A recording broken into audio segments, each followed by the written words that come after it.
It is a season tradition of almost every open wheel series that you watch on iRacing, and that includes the Velocity Online Racing Series. The Indy cars come to Indianapolis, the corner of Georgetown and 16th Street, as we are here tonight for round number 6 of season 7, the traditional Indianapolis race. Now, normally this is the Indy 300. However, this season things have changed a little bit, as it's kind of been spiced up, as things have, as we like to say, changed for the good.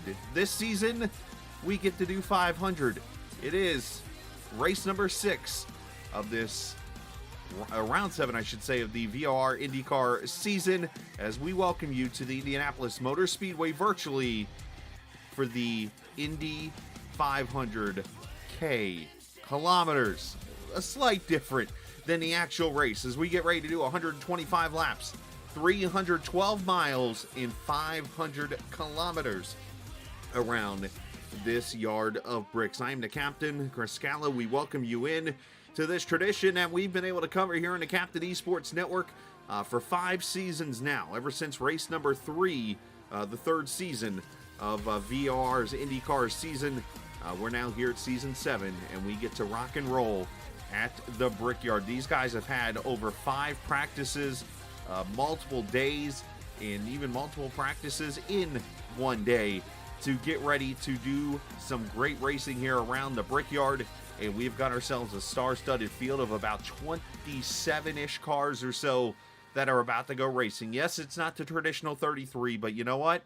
Last season, there wasn't many. And after Julian went to work and the admins went to work, they've rebuilt some things, got the series rocking and rolling. Yeah, we had a small field last time we were on track at Fuji, but today, Indianapolis, it's tradition, and we've got a big field coming to race tonight. Not to mention there are some prizes on the line this afternoon in this race, thanks to our good friends at Let's Race. This is the Let's Race Indy 500, of course, round number 6, as I mentioned. $20 of iRacing money will go to the winner, and that is from Let's Race. Second place tonight will get $15. Third place will get $5. So that is going to be a bonus to go out here and win this race. So let's get ready to have some fun. Let's show off the track information here at the Brickyard. As I mentioned, round 6 of season 7. Yes, we've had a lot of breaks here and there, but we are ready to rock and roll. 125 laps, 500 kilometers, 60-mile-an-hour speed limit on pit road. That's 97 kilometers in case those outside the United States. The last 3 seasons have been won by Alex Van de Sant. He's a 3-time back-to-back-to-back winner. Unfortunately, not in this season's Indianapolis 500. Now, he actually has won the last 4, I should say, but will not win this coming season's race. So we will have a new winner coming up here this afternoon after 125 laps, and that is going to make things very interesting as we get going. Let's show the point standings really quickly for this series, as they've been off here again the last couple of weeks. And after Fuji, Julian Altena leads AJ Musselman by 8 points. Of course, Jesper Ullman, who's not been here the last couple of weeks, he's third. Will Lyon, Nick Sudik, Sven Von Cannell, Josh Tucker, Thomas Geisler, Matthias Kraus, and Jose Granado, your top 10 entering the points. You see the Indy Alliance with a 174-point lead already as we go into this race. The cars are warming up. There they are on the grid. And lo and behold, look who the pole sitter is. Jesper Ullman returns to the field, and he will lead them to the green flag here in the Brickyard as we throw the information up here on the screen. Ullman leads the field with AJ Musselman starting outside in row number 1. That's Indy Alliance 1-2 right there for them. Shane Cogan, Thomas Geisler, they'll take row number 2. Row 3, Nick DeGroot and Julian Altena, the points leader there. James Watson, Matthias Kraus in row 4. Roland Roush in row number 5. He'll be alongside Diego Pereno. Let me turn my speaker bar down. Holy loud. Jose Granado and Sebastian Kinder in row number 6. Row number 7 is where you'll see Dan Barrera, Luke Daniels, teammates there for 4D Racewear. Christopher Bryan and Matthias Strauss there in row 8. Row 9, Nick Sudik and Matt Houston. Matt Houston's a previous Indy winner. Bruno Miranda, Cesar Cabral in row 10. Row 11, Seb Alexander and Craig Forsyth. Row 12, Josh Tucker, Fran Herrera. Row 13 goes to Tobias Nahara and Lewis Woodall and Patrick Kraus. The 27 cars that'll start the 7th running of the Let's Race Indy 500. And again, let's show the information on the screen here. 125 laps, 312 miles and 500 kilometers, 68 degrees, 47% humidity. It's a perfect Indiana day to do some Indiana racing around the Brickyard. Pace car will pull off. This is a brand new scan on the track. They literally just released this about 2 weeks ago, 3 weeks ago or so, and they're ready to race at Indianapolis Motor Speedway. The 7th Indy 500 underway.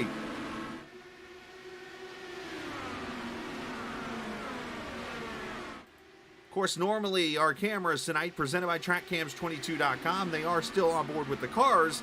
Unfortunately, this track is so new that we don't have cameras yet for the track. So I tried to use the previous camera set. Unfortunately, it did not work out. So we got what we got tonight. And we still want to thank, though, Itzvan for all the hard work he gives us for these cameras and that kind of thing. But tonight we'll have the onboards and stuff for the cars.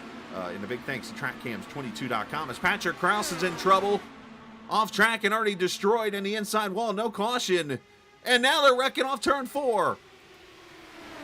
Bruno Miranda has crashed it off turn 4, and the caution is out early.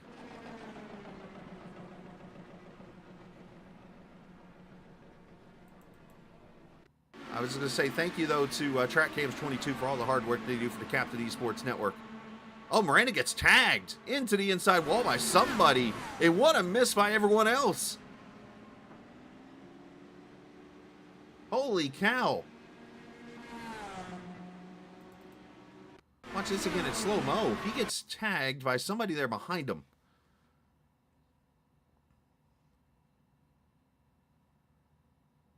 And I think, is that Raceverse I'm seeing on the car? If so, I might know who it is, but I don't want to guess before I'm wrong. Right there's the contact. And it is, I think it's Matt Houston that got into him.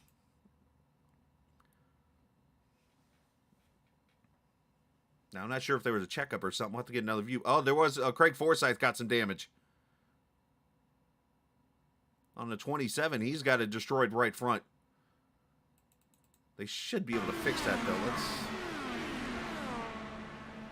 stop for a second here, and let's go to the onboard real quickly.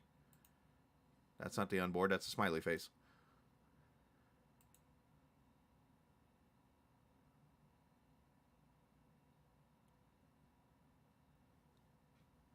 I don't know if that shows enough going at slow pace there. It just looks like Matt ran him over from that view.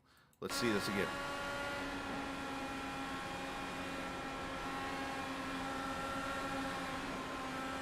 You hear him off the throttle, but I don't know what's going on there, unfortunately.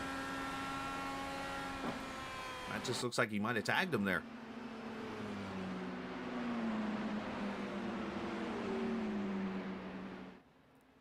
So caution out here for the first time at the Brickyard. Now, Lewis Woodall did not take the green flag, it appears. And I'm trying to see Craig Forsyth here. It says he didn't even take the green flag, but I could have swore I saw the 27 car damaged.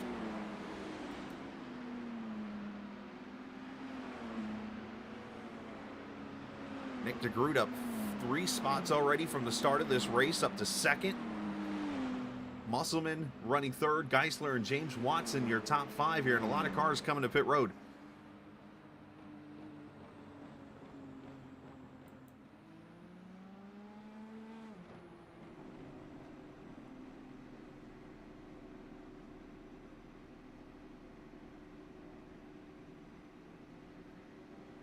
So it looks like we will be getting a green flag this time. So they're working to shorten the yellows down in this race to produce more green flag racing here.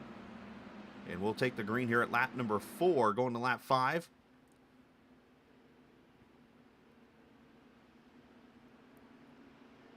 Appreciate everybody here joining us this afternoon for this 500-kilometer race. As unfortunately a little bit of a scratchy start there at the beginning. But we'll shake it off here and get going in this Let's Race Indy 500. 80% fuel in these cars. And remember that has changed also from last season. So because of that, you're looking at a little less fuel in the tank. So I'm thinking 25-ish laps, 20 to 25 laps, you're going to be able to get on tank of fuel. So you're looking at a pretty good amount of pit stops here, at least 4 to get you to the finish of this race if we go green the rest of the way. And here we go, green flag, Jesper Omen, DeGroot, Musselman, Geisler, Watson, your top 5 as they go to turn 1. If they can shake off the little bit of a rough start there.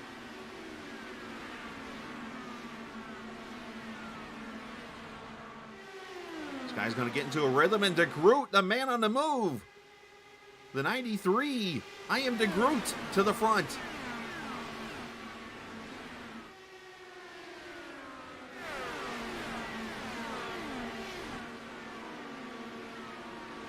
Now, I have not had a chance to watch much practice as these sessions have been up, so as I'm seeing the draft, it looks like going to work here. Is Jesper going to go past DeGroot and take the lead back? That is something that we focused on. I know I've been one that's been helping Julie and myself with the series. I feel like I haven't done really much lately, but I've been helping with trying to get these oval cars to produce more racing out of them, because obviously the one thing we saw was a lot of handling coming into play in previous like 500 races and things like that with the way the setup was on iRacing. So the one thing we wanted to do is kind of create more of a, not a pack race so to say, but allow passing to happen. And we're seeing it already at the front here as they're just doing the old switcheroo across the line. That's encouraging. Everybody else is kind of giving each other some room. Here's a potential pass for position. Shane Cogan, that red and black car inside lane, trying to get around Matthias Strauss, not able to do so. We look back in the Western Waves car. There's Shane. He chases down that 8 car.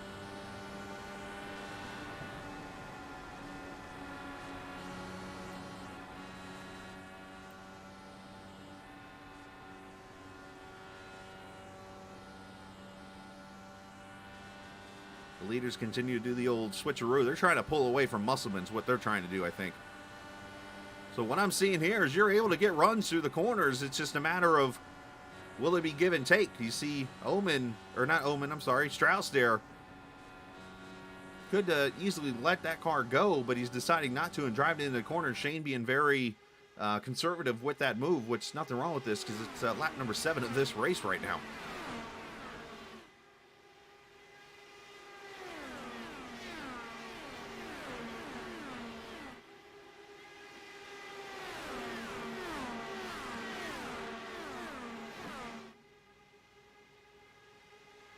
Seeing the top 22 cars, 23 cars, all within 9 seconds of each other right now. Got separate packs of cars.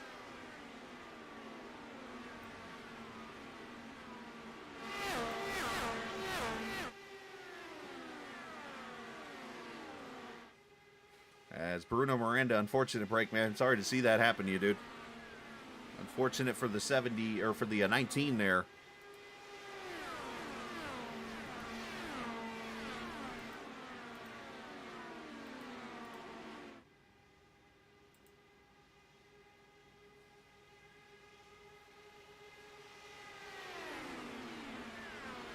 As the movie Encanto, which I'm actually going to take my daughter to go see the on ice version of that in Frozen next week in Atlanta.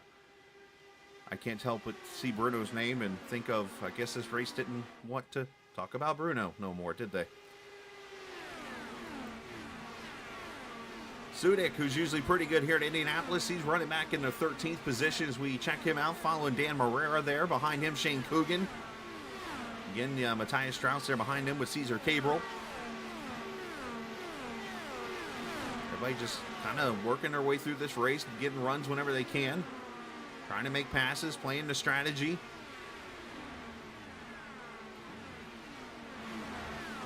So we had Fran Herrera, Tobias Nara, Matt Houston, and Josh Tucker, and also Seb Alexander. Those guys all pitted at lap 3 along with Roland Roush. For those cars right there, those 3 laps could benefit them later on in the run. We'll have to keep track of pit stops and obviously fuel maps and things like that, because that can affect how this race is ran by those drivers. And the one thing I'm noticing already, it's not really a pack race, but you know what? You can pull out and pass, which is good. This is exactly the kind of race I think we as drivers wanted to see today. Yes, aero plays a role. You're going to get a little tight if you're behind other cars, but if you can get the bar set up right, you can make passes. That's what I'm noticing, and I'm liking that right now.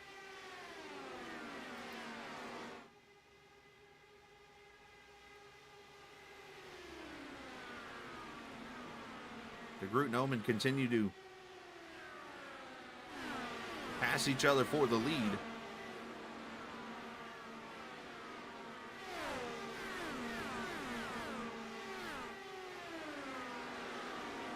Appreciate everybody joining us tonight here on the Captain Esports Network. If you're watching us there or on VOR's channel, you also got the Facebook and the Twitter.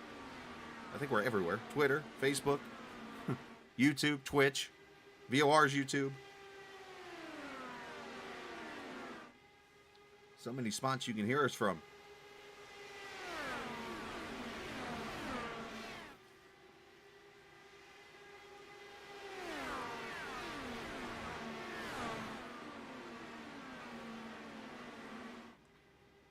So we come by to complete lap number 13 right now. Oman continuing to do the swap, and it's working to a point. Musselman's hanging out about 4/10 or so back, but it's they haven't really been able to pull away. Sometimes when you do that whole switcheroo thing, you're able to pull away.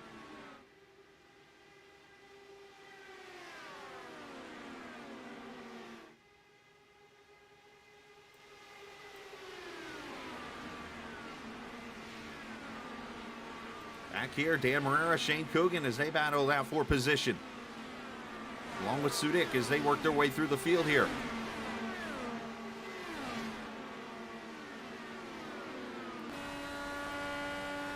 We ride back there with the Turn 4 Racing. Sudik, he watches Shane Cogan look inside. Shane, part of that race first team. And Morera, one of the cleanest drivers you'll ever race with. I mean, he knows how to, he'll get through a 24-hour race with no incident points if he could. That's the kind of driver he is. I've done endurance races with him, and I'll say this, 99% of the time I'm the one apologizing to him for wrecking the car.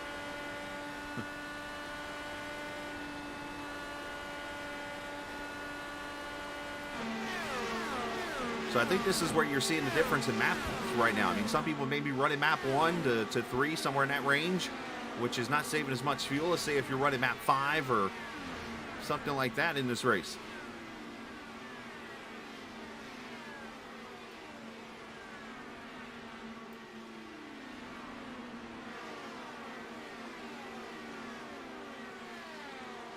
So top three separated by about 0.6 right now of a second. Everybody else just kind of hanging out, riding single file here as we get towards the first pit stops. Let's check on the guys back here. I look up and I see this guy almost getting chopped. Christopher Bryan back here with Tobias Nahra.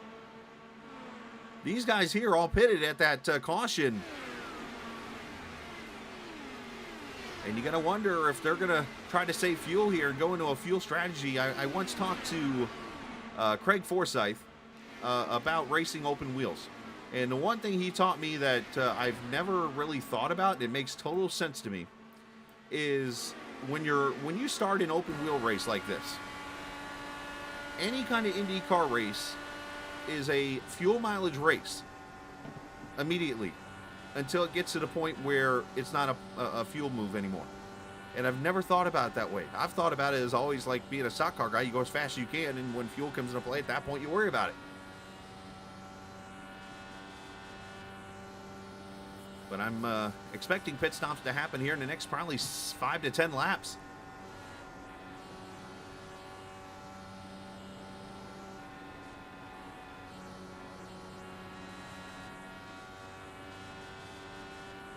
Hear the throttle and how much they're working it throughout the track here. First through 20 seconds, still about 9 seconds back. The only car that's kind of lost the pack, Seb Alexander out here running on his own, 13 seconds back right now. As they just continue to play the switcheroo up here in the front.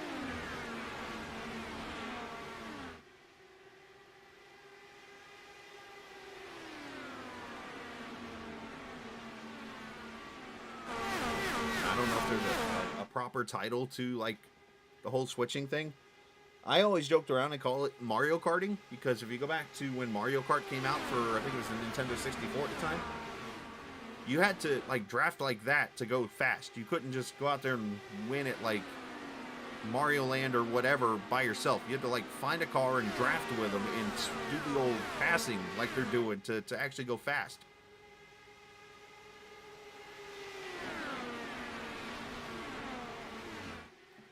And no, for those wondering, I was never good at Rainbow Road. I did find a way to jump off the cliff every daggum time. Two other drivers we're watching work their way up through the field, Shane Cogan and Nick Sudik. Shane actually started in third, but fell back. And Sudik here, these two just drafting with each other through the field and up their way up through the pack, I should say. Let me get the English right here. Jesper Ohman and De Groot been the only two leaders so far. Unfortunately, I don't have telemetry that tells you how many laps they've led. But each one of them have at least led, crossing the line, I believe.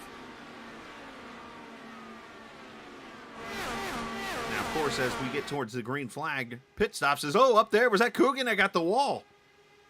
I saw the smoke. Yeah, he's feeling out his car right now. He knows he got damage probably from it.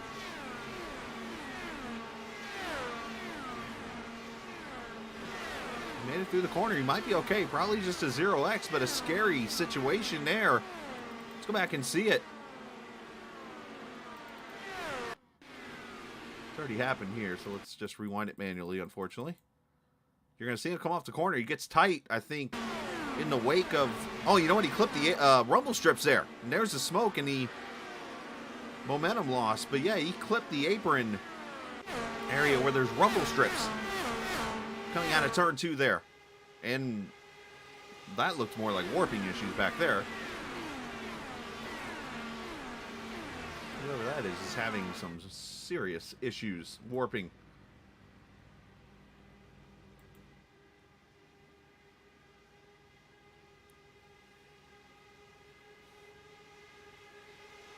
So if you're sitting back right now with Geisler, Watson, Julian Altena, Pereno, those guys from like 3rd through 8th, 9th, 10th, all the way through the field there, you got to be feeling pretty good right now about fuel mileage. You're probably running on fuel map 5, which is about max save.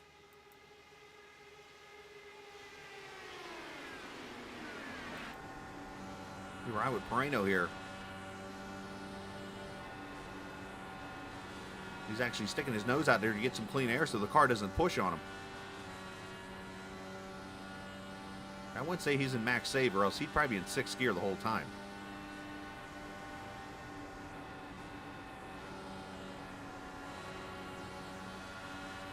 Looks like he's wanting to make a move on Julian here.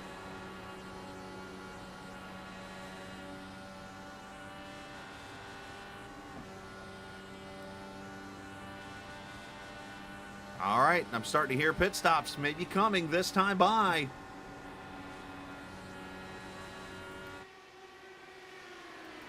And who will they come from? Let's see. DeGroot's coming in. So the 93 going to be the first one to pit road. Lap 24. So as you see it now, this is a 5-stop race right now, potentially for him. Got to save a little bit to make it a 4-stopper if we go green the rest of the way. Again, only the one caution so far at lap 1.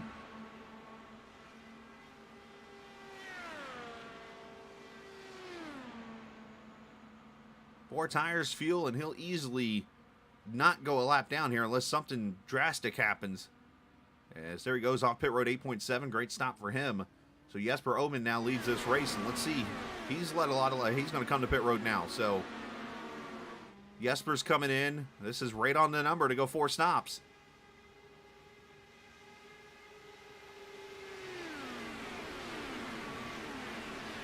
Is that Julian off the pace? No, it's not. Okay, I saw that black and blue car back there off the pace. It's Christopher Bryan. That's on pit road here. So AJ Musselman leading laps here at Indianapolis now. As we jump down to Jesper and watch his stop. Tires and fuel, and he pulls away. I wonder if Bryan ran out of gas because he's awfully slow coming to pit road. Where's DeGroot compared to Oman as they get up to speed here? Watch those guys, and we'll jump back to the pits here. Oman's going to jump him here. Got him with an overcut. Nice move there by Oman here. As here comes Watson, here comes Pereno, Granado, and Seb Alexander all to pit road now.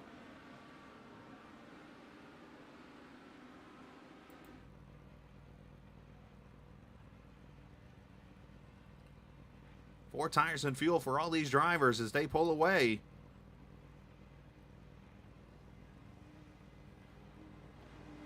There you see DeGroot and Oman there side by side. And here comes pretty much the rest of the field. Lap 27. Everybody's coming.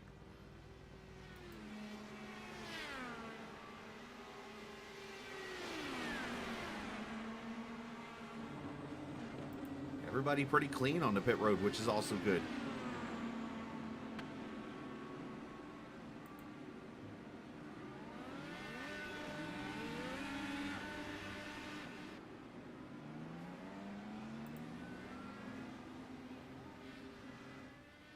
And now the cars, we're starting to get into the cars that stayed out and ran, or pitted, I should say, at the caution. Those guys are coming to pit road now, and caution is out. Caution is out. Nahra has wrecked over in 3 and 4. And this is going to make things tricky.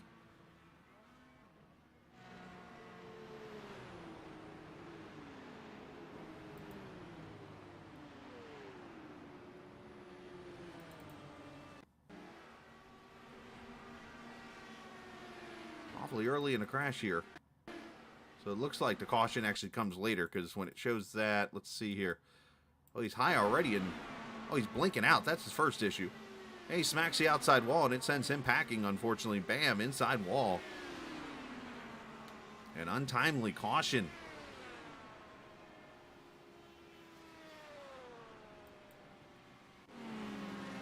And this is going to catch some cars out a lap down right now. And look who the leader is. It's the Williams. Is that the Williams Renault paint scheme, I think, from back in like the early 90s? Damon Hill and David Coulthard and those guys. And he's the leader of this race. And you know what? He's off the pace. He might be out of gas. We got cars running out, or are they waiting on the pace car here? Could be the pace car they're waiting on also. Yeah, he's up with speed, so he's fine. I think they're just waiting on the pace car, and they're going to come to pit road. So this is going to make things interesting, because we do have some cars caught a lap down. I don't know. I don't know what the word Dios means, but I can understand most of that message. Granado is something at Indy. We got cars saying they're running out of gas coming to pit road here, so my oh my. Let's see how this all cycles out. As those cars come to pit and get topped off. What I'm seeing here, according to the ticker, is AJ Musselman is the leader of this race. Problem is, where is...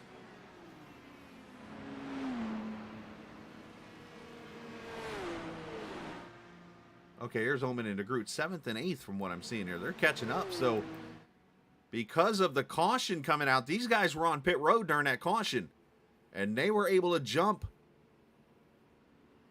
the field here.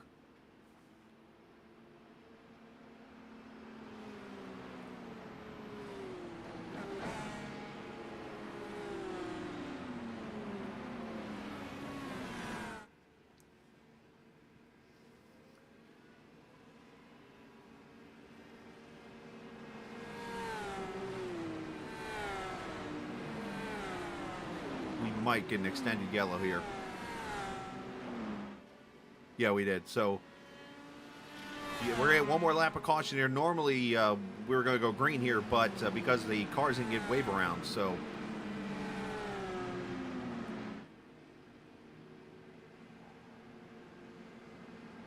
we'll go green this time. By while we do this, gives me an opportunity. Let's kind of go over what has happened so far this season. I want to make sure I pull up the schedule here, really. There's the schedule where we're at right now. Of course, Texas Motor Speedway.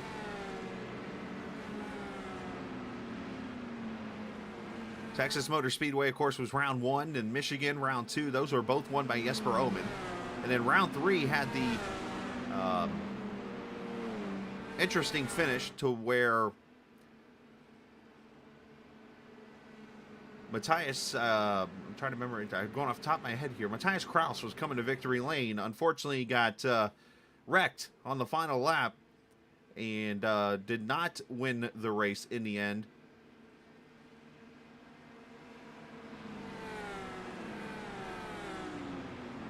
Listen to some audio here. And then after that, we took a long break, went to Fuji, and that race was dominated in the end.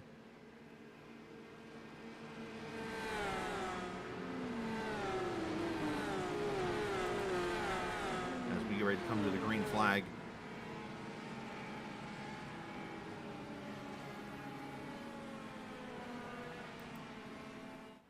Listen to Julian talk about being the admin here. I might need to reach out to him and see if he needs to send me maybe this stuff so I can kind of help him with adminning. Trying to multitask here a little bit here. As we go back to green. I believe we're green. Yeah, we're green. Okay, I was going to say the caution thing didn't go away. AJ Musselman leading Thomas Geisler, Julian Altena, Sebastian Kinder, and Luke Daniels, your top 5 as we go back to green.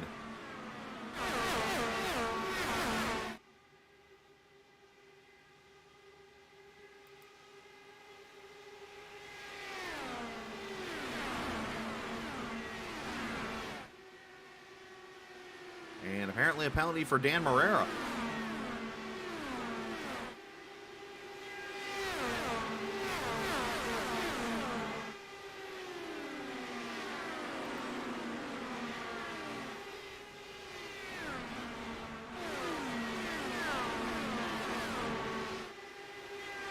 Unfortunately, some confusion going on out on track here, and a couple people getting black flags for passing under yellow, and none of them seem to have a memory of what happened.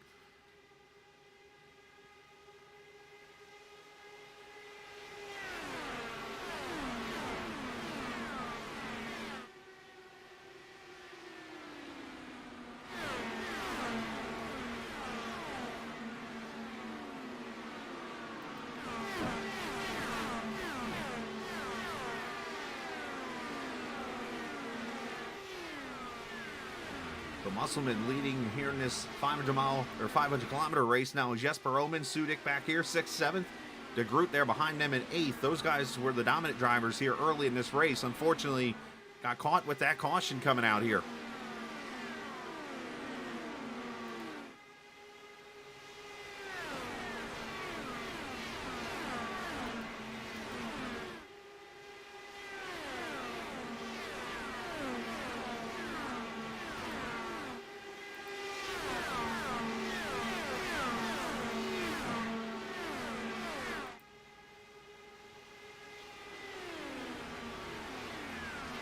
So yeah, going back to the recap really quickly, what's happened this season. Jesper Ohman won the first 2 races at Michigan and at Texas this season. Michigan was actually the first 500-kilometer race, and Jesper won that one. And then race number 3 was actually given, the victory himself was given to the car of Jose Granado, and that was after the incident happened between Sebastian Kinder and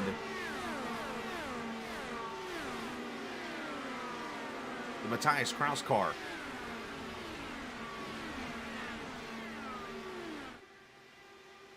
I'm sorry, Cameron Boston. Wrong guy. Cameron Boston was the guy.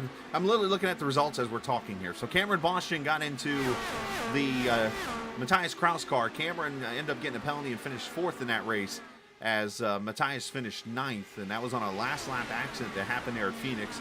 Then we went to Daytona, raced on the oval, and it became the Will Lyon show for the last 2 races. Will Lyon winning at Daytona, getting his first career win, and then they went to Fuji and got his 2nd career win, and there's been some breaks in between here and there, and that is where we sit now as we get to the Indy 500-kilometer races. Musselman and Geisler start to play the old switcheroo up here at the front. Apologies for the little delays there. I was trying to multitask a little bit there, and unfortunately, when you haven't broadcast a series for like a month because of time off, you kind of get out of rhythm sometimes, and that's on me. But we're going to make the broadcast fun, as we always do, as we're 2 and 3 wide here, as the track just continues to warm up in this race. Luke Daniels, who in another series won a truck race here at Indianapolis like last month. And here he is now, up here in the 5th position right now. And he's been getting a lot of open wheel experience running over in the Lionheart Retro Series. I hear his crew chief over there is a pretty cool guy also. As Musselman and Geisler continue to swap it up there. Julian Altena won a piece of this also in 3rd, with Sebastian Kinder in 4th. As we're just about to the 100-mile mark of this Indy 500K presented by Let's Race. Appreciate those guys being a part of the broadcast. And look at this back here. Shane Cogan looking for somewhere to go.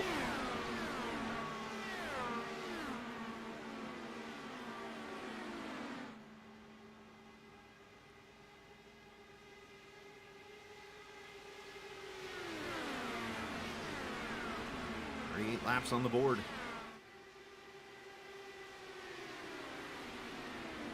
Appreciate the viewers. If you're new to the channel, hit that subscribe button to either VOR or somebody's got the wall there. Granado. I don't know if he got the wall, but he's out of shape. The Phoenix winner falling off the pace here a little bit. And Jesper Ohman coming off pit road. I just caught this. Was this a strategy move?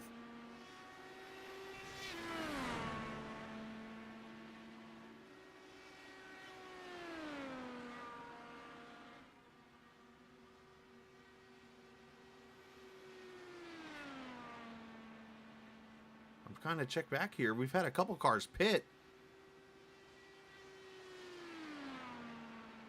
See, 85 laps. I don't know why they would pit here. There must be something I missed penalty-wise or something. Maybe. I don't know, unfortunately. Ohman came to pit road. It could be some damage or something on the car, too. Trying to check up here. Lap 37. They do get separated. Did Jesper get the wall, maybe?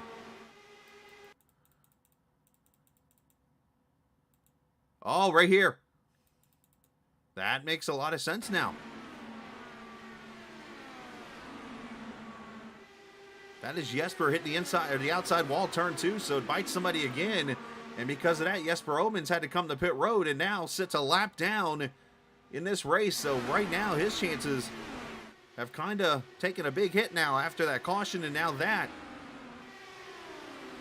situation there with the unscheduled pit stop. So unfortunately for Omen, who won the first 2 races, as I just mentioned, of the season, he now sits 20th right now, and I'm seeing him a lap down right now. So he needs a yellow, and he's going to need some help to get back on the lead lap, because they don't do lucky dogs here. You have to get the wave around. The positive here is when the other leaders pit, he could jump back to the lead lap, and if they get a yellow there, that could be probably the easier way for this to work out for him. But Geisler, Altena, Musselman, DeGroot, Kinder, your top 5 now.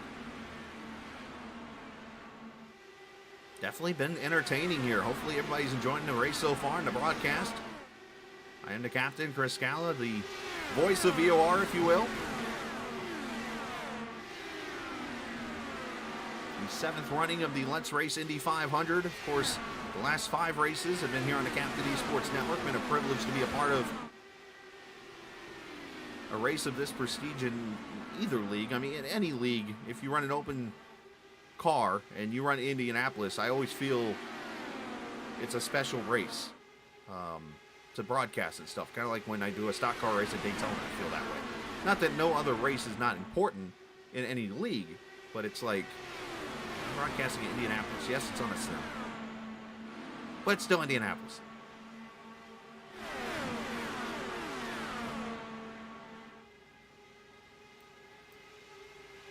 That's Shane Cogan there looking low on Kinder, but Kinder using that top side. I've talked about this a couple times. I have become a fan of Indianapolis on the oval, especially now with this configuration. Because now with the iRacing updates and stuff, as you see the move being made back there, that was Luke Daniels being attacked there by the Sudik car. It is like you'll never see Indianapolis run like a 2-group track like that. And that's what we're seeing. You're seeing these cars able to go to the top side and get a run off the corner and actually keep the position. I mean, look how high that car is right there. And he's going to keep the run off. It's like you're finding clean air. It's kind of changed the dynamic of Indy a little bit here. DeGroot gets the run, gets the draft, looks low, or that's not DeGroot, it's Sudik, sorry. Similar yellow cars. Because they've always said, like, Indianapolis, you got to kind of give up the position and get back in line so you don't lose any spots, where now it's kind of like it's changed to where you don't necessarily have to give up the spot.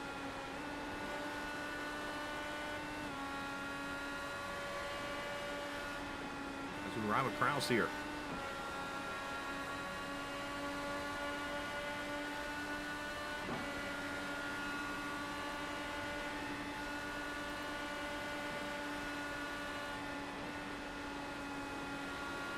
He next to pass on Roush.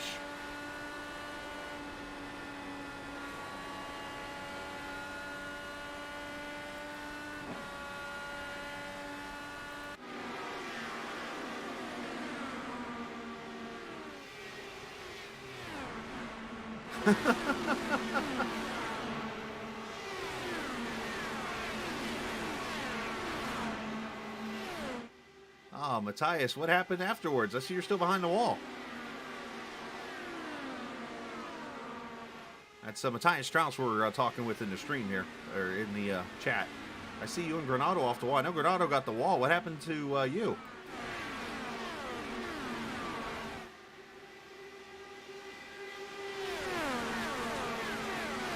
Oh, you hit the wall also. I must not have saw that. Okay. I'm sorry to see that, man.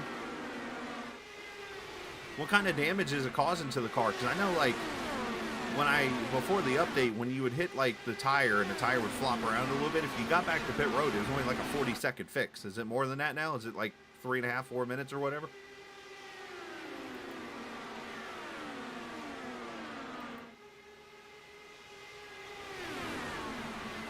here. Matt Houston under attack. That's Caesar Cable there behind him.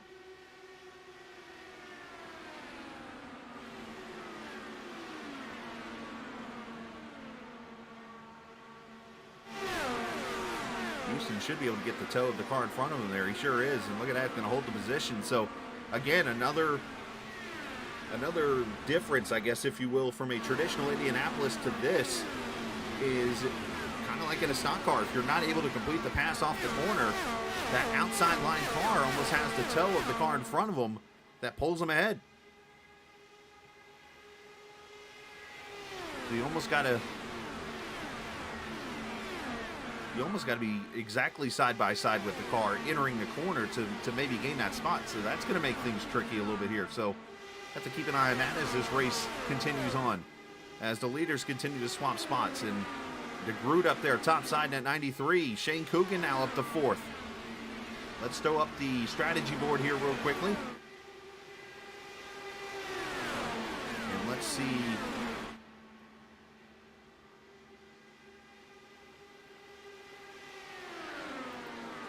I just want to make sure I hit the right buttons here.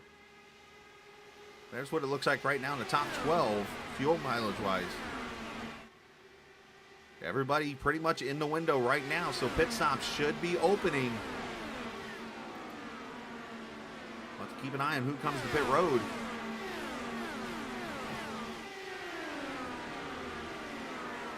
Oh, wow. Hard to see that. And on pit road, Christopher Bryan right now, so there's the first of the scheduled stops. Remember, DeGroot was one of the first to pit road when the caution, or before the caution came out during the last run. So let's see if we see Nick peel off, or even AJ Musselman, who's led a lot of laps here in this middle stint of the race. I just heard somebody call out their pits. It might have been DeGroot.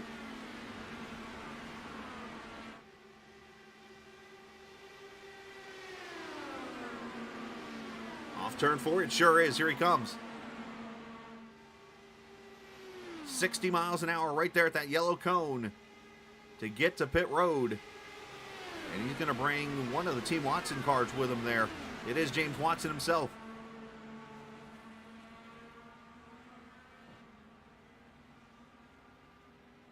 But here we go again with the mileage. 50 laps in, so that means let's just do 25. You're looking at 75, 100, so 3 more stops at least in this race. Pit road going to be a huge factor today.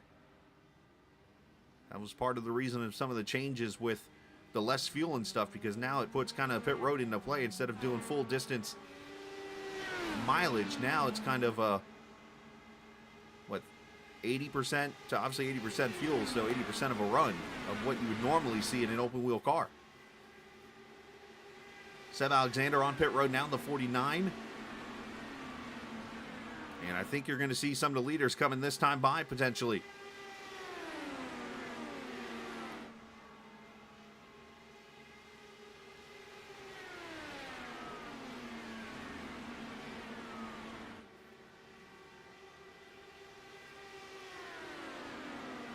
Through turn 4, Dan Morera's on pit road. Here comes the leader. Here comes second place. Don't want to hit each other.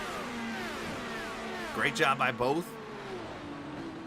Very tough when you have a car coming in right there behind you to not get whacked. So lap 54, Musselman.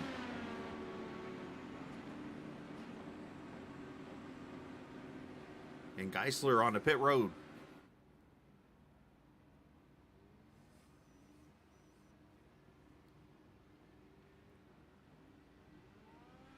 Four tires and fuel, and they will pull away.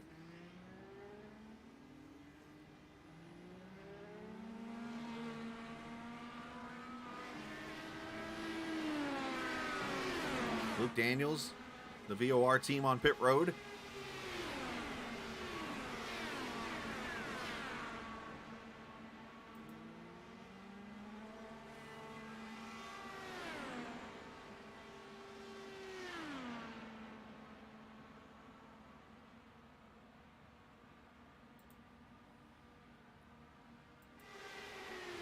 That's Luke Pitts.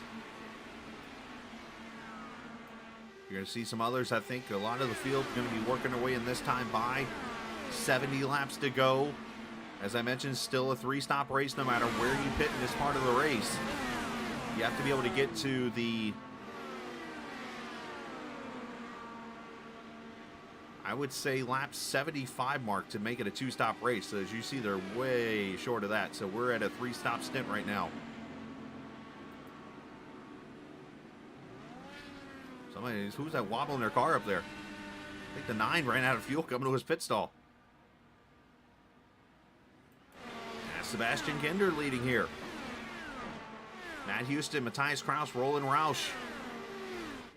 As these guys all leave pit road. Good stops for everybody. Don't see any penalties happening as of right now. As Kinder and Kraus going to come to pit road. Hand it to Matt Houston. Oh, a little lock up there from Roush.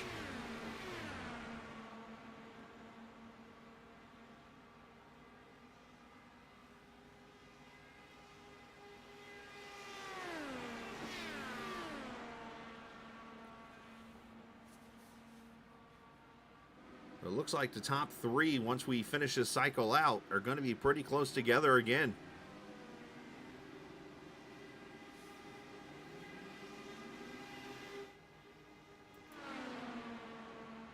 As Matt Houston going to be the last one to pit road, so it looks like we will make it through a cycle of pit stops here.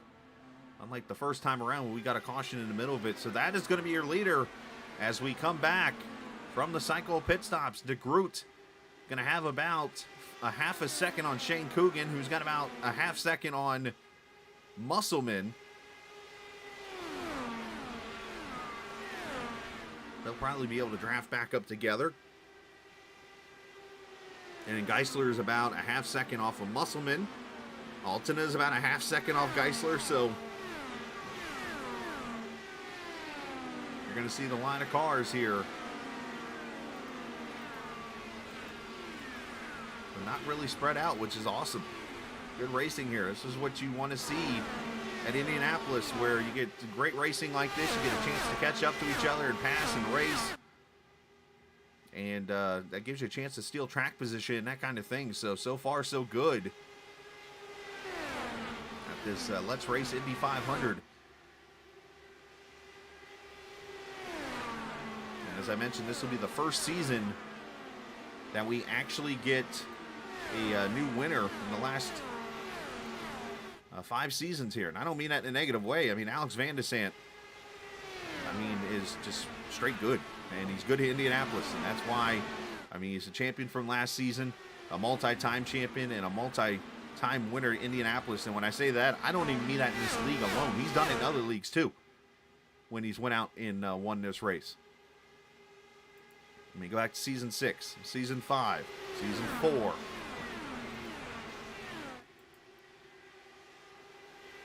Season 3. So yeah, ever since basically we have broadcasted, we'll put it like this. This is a good way to put how dominant Alex has been in this series from when he's raced here. We took over at season 3. The Captain Esports Network did the broadcast.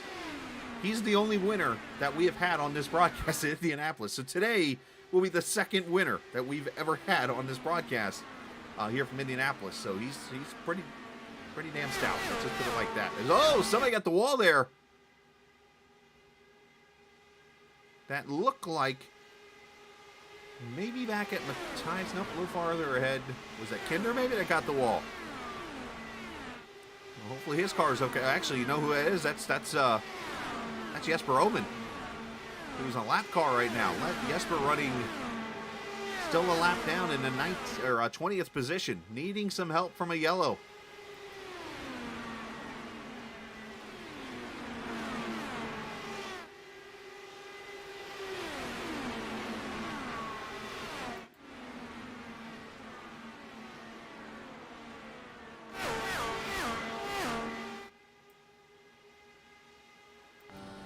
We ride with Matt Houston here, the race first car.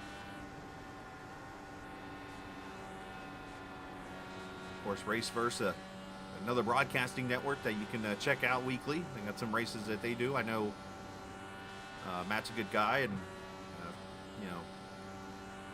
tried to help him as much as I can, and vice versa and stuff. But Matt does a great job with his crew there, and of course he's got his own series on Tuesday nights that races.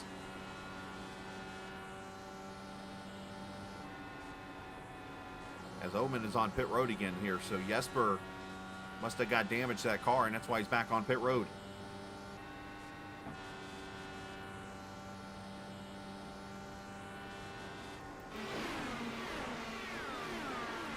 Let's move up here. Sudik inside of Kinder for 6th.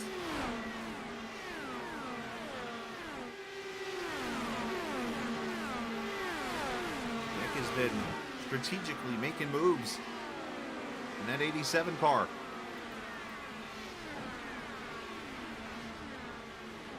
As we hit the halfway point this time by 62 laps in the books.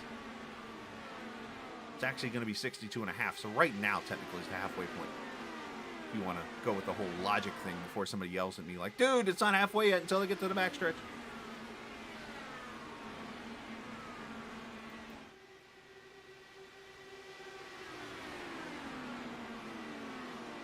So now Cogan leads the lap car of Morera, I believe is the second car in line there.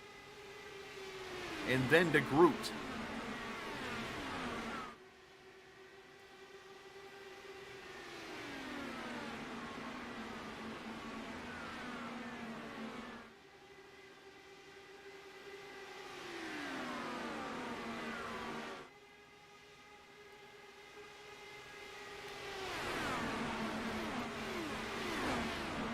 Falling back here again. It's Kinder. Not sure if he's just struggling tight maybe, or is trying to save a little bit more fuel, or what he's doing there. But unfortunately, he's lost a couple spots here. And now he's got Matthias Kraus coming up to him.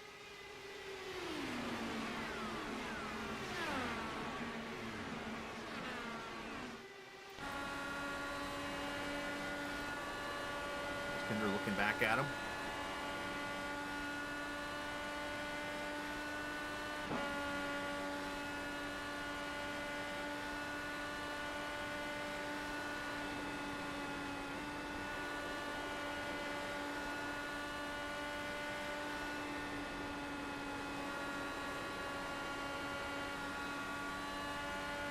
A real good example right there of how this race is progressing when it comes to the lanes. Kraus going to try the bottom side here again. But you'll notice Kinder goes up here about 2 grooves up or so. And let's see if he can carry it off again. Yep, just like that. Look at that. I mean, that's how tough it is to pass with this way the track is set up in iRacing. I'm not going to complain about it. It produces great racing.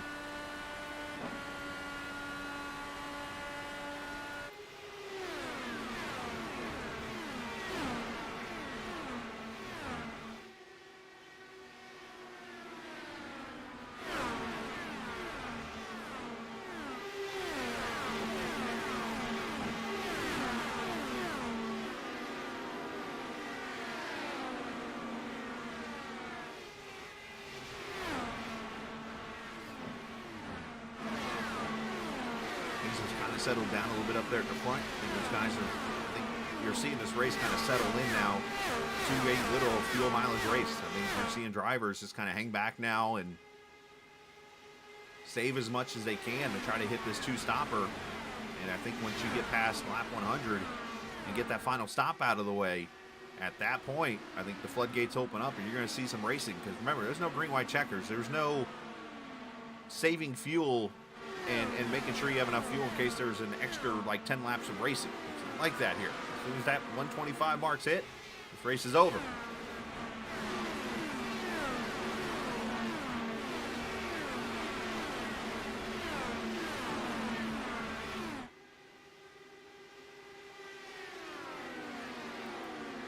Might have to check, did Luke Daniels just catch the wall in the middle 1 and 2, I wonder? He just lost 3 or 4 spots here. Might have to check the 28 car here and see. Oh, and he just got real loose and trying to hold on to it. Nice save there by Luke. He's got to have damaged that car. So let's look at what just happened to Luke Daniels.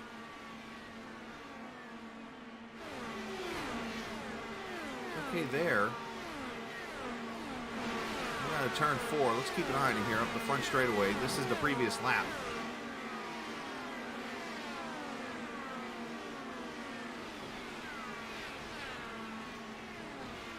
Oh, you see him sliding up, sliding up.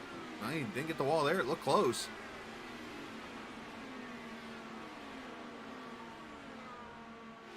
He's okay there, so somewhere in there, Luke hit the wall, and he's on pit road now. So Luke Daniels.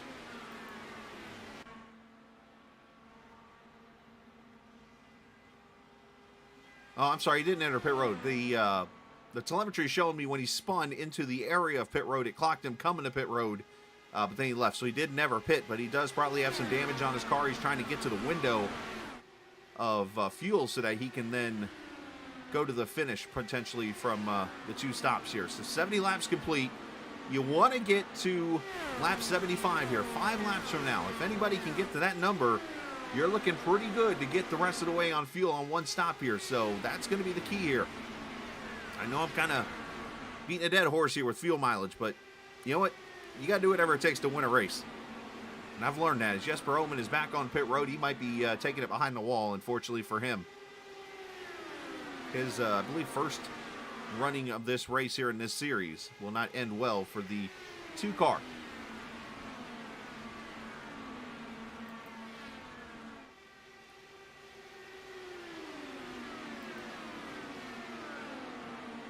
Shane Cogan continuing the lead here. DeGroot riding second. That is Dan Marrera that you're seeing in the 26 car trying to unlap himself. And does so.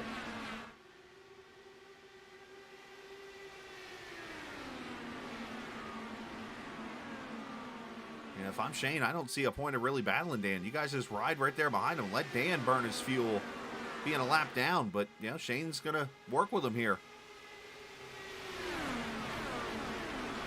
And if you're DeGroot, you wonder how you're going to handle this. I mean, do you want to get up there and lead laps? Do you just want to settle in behind them? Looks like the option B is the answer.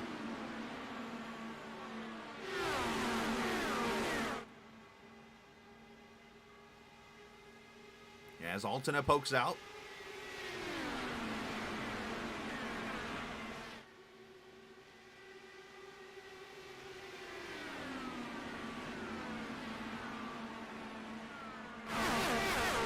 Into the wall hard. Somebody there's that Matt? No, it's Diego Pereno. Diego Pereno catching the outside wall, and he is off the pace now.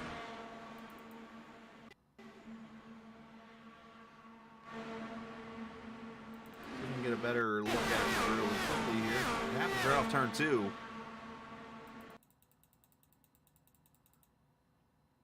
Watch the pink and black car here. Just gets way too high and smack. Right in front of Roush. And he tries to lock up the car and everything. Hopefully he didn't have damage. He's on pit road now. So he must have gotten a meatball or something there. It's now Dan is staying low, it looks like. And going to let the leaders go by now. So Dan doesn't want to play a role in spoiling somebody's race here, so he's going to get out of the way and let the leaders go on by.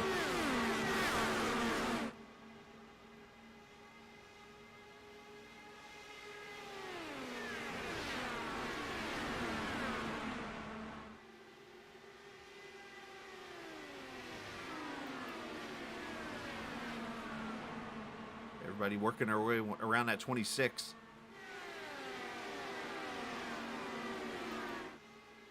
As you see, because of that whole thing, DeGroot is actually falling back to 4th now.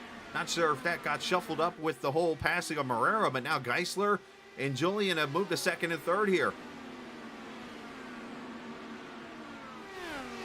All right, 75 laps in the books this time by.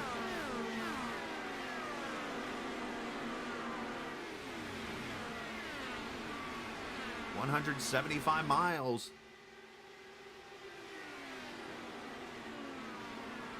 Again, 312-mile race, 500 kilometers. Slightly different than the way the Indy 500 is actually set up. That's a 500-mile race.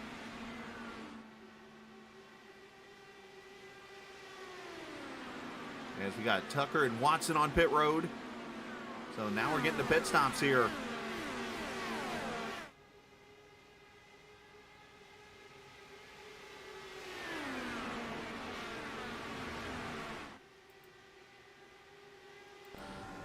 on board with the boss man here.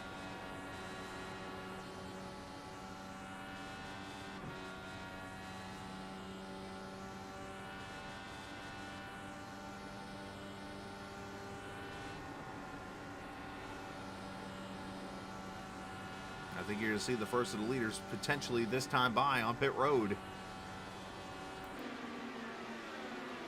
And it's going to be DeGroot, the 93 car. He's been the first one to pit all day, and here he comes. He's bringing some others with him. Fran Herrera, Seb Alexander.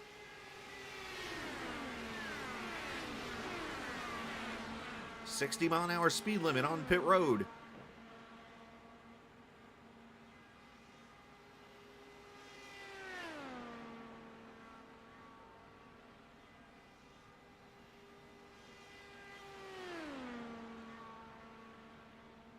Let's see if he can get a good stop out of his stall here and potentially pull an undercut here.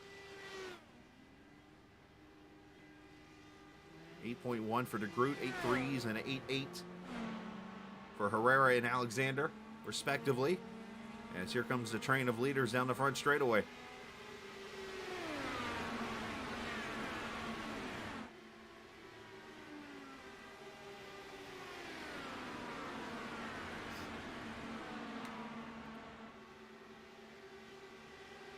Luke Daniels has made it to pit road inside his window, so the 28 is in. Be able to see what kind of damage he has right now entering after his incident a few laps ago.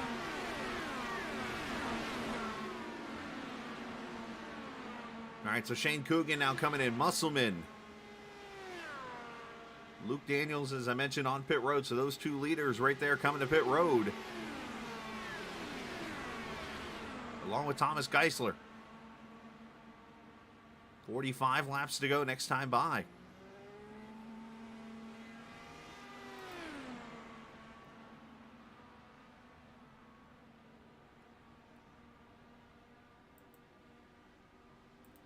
Should be 4 tires and fuel. Want to remind you, the next race, we got another week off next week, and then we'll come back October 1st. And that'll be the start of 2 straight races in a row. Watkins Glen. We hit the road course upstate New York next week, or in the next race. Round number 8, Nashville Super Speedway. Kind of a short oval, 1.25 mile track there. We'll have that race for you, both of them here on the Captain eSports Network, along with Pocono and the streets of Long Beach to finish out the season at the 1st of November. First weekend of November, I should say.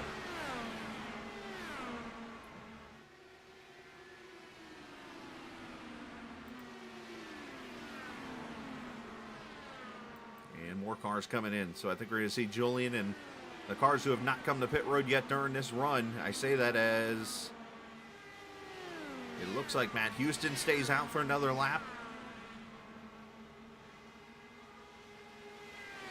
Now the positive here for these cars is they might actually be able to short fill a little bit here, and that's something that you don't hear a lot about in stock cars if you're used to watching that on the stream, because I know this is the one open wheel car series I broadcast for, so it's like I do kind of compare them sometimes so that those who might be watching this for the first time are like, what is going on?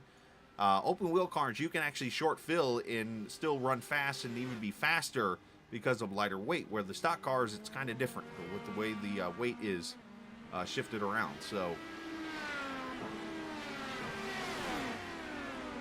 as there's your leader, Matthias Kraus, the 59 car. Matt Houston there behind him.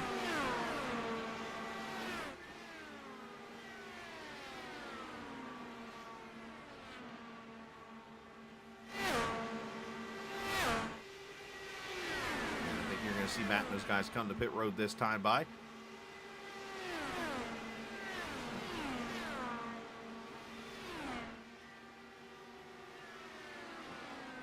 Appreciate all the viewers watching here this afternoon, Saturday afternoon of racing here on the Captain eSports Network.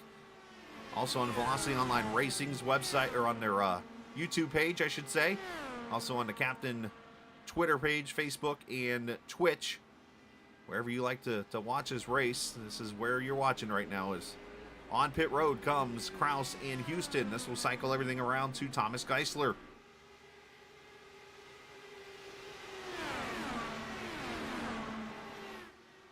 will lead this race. Nick DeGroot there second. The battle on for the third position here. As Cogan and Alton battle it out, and there's Sudik right behind them as the cars try to draft their way up to be back in a pack again. This is really going to open up, I think, to be an exciting finish, and this is what we wanted.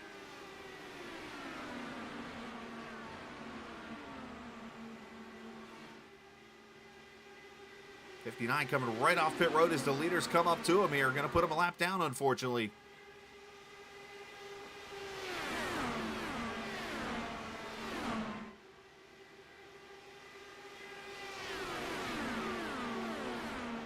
See if Julian gets a run on Matthias here.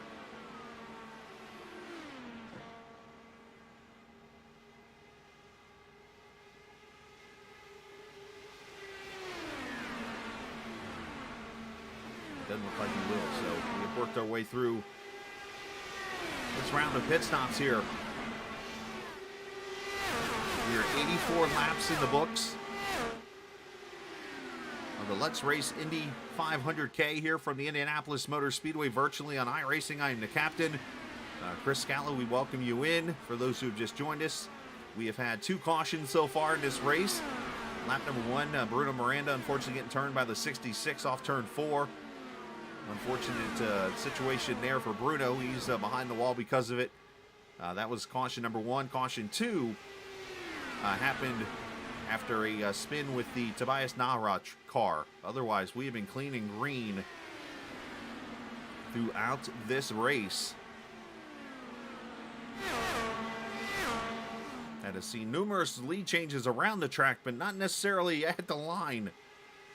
With the way the passing is going here, as Cogan looks low on Altina, but also something that has come into play here is we have had multi-groove racing today in this race. You're seeing cars mostly run the bottom, but they are able to hold the momentum and carry the top side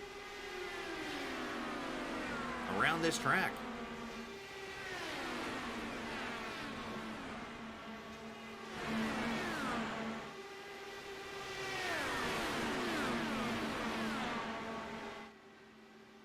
Kind of seeing Julian kind of venture up there a little bit. That's a thing of his. He likes to kind of go where people aren't racing.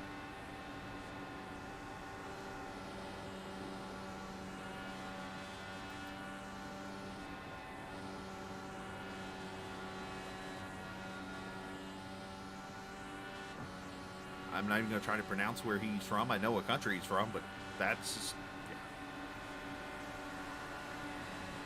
Look at Cogan there, trying to go 2 for 1. You saw him make the draft on Julian. He slides up with Matthias.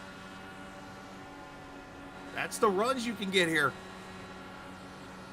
And Shane's going to clear Julian there, but Julian's going to have a huge run down the straightaway here. And he's kind of got to take it, or else Sudik would probably take it.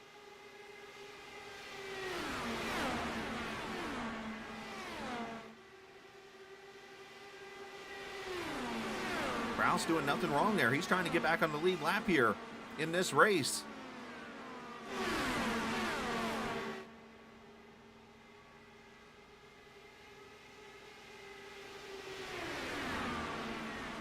Actually, you know what? I apologize. I'm off right now.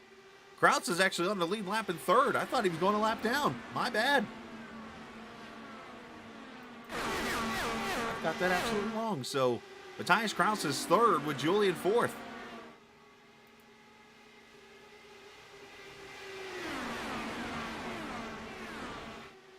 Julian going to try to get around it for 3rd, top side, going to work.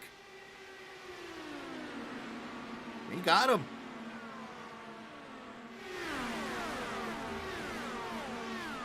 Not only that, look at this move by Julian.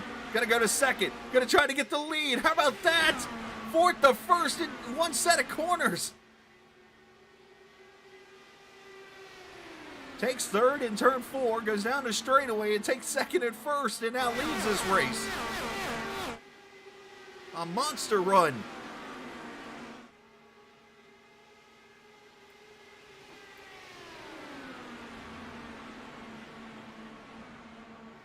Now, I wonder if these are the cars starting to kind of turn the wick up a little bit, Lotus, and they can make it now on 1 stop and go the rest of the way here.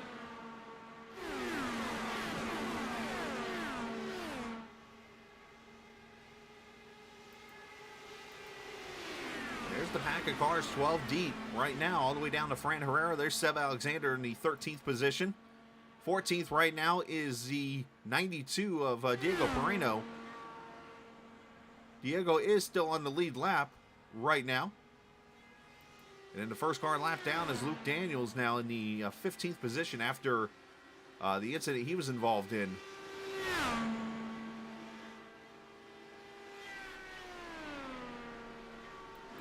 Actually stand corrected there. He is not a lap down. He's close to being a lap down. He's right ahead of the leaders there going to turn 1. As Geisler's caught back up to Julian. They're going to make the pass here. So racing starting to pick up in intensity. 33 laps to go in the 7th running of the Let's Race Indy 500. Of course, the last 6 races here at Indy were 300-mile races. And this season we decided, hey, let's bump it up to 500 kilometers, which was 12 extra miles and basically 5 laps of racing. And that's why we got 125 laps, unlike the previous 6 seasons that were 120. And you saw the pass back there, Sudik getting past Kraus. So Matthias is going backwards, unfortunately, here. I'm not sure if he is struggling with the handling of the car or what's going on here.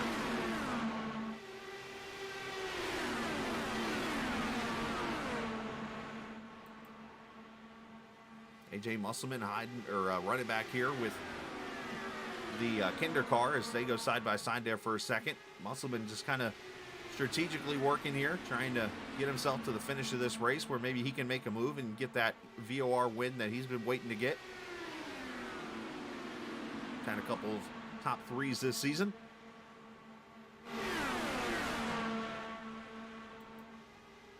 And now Shane Cogan jumping to the top.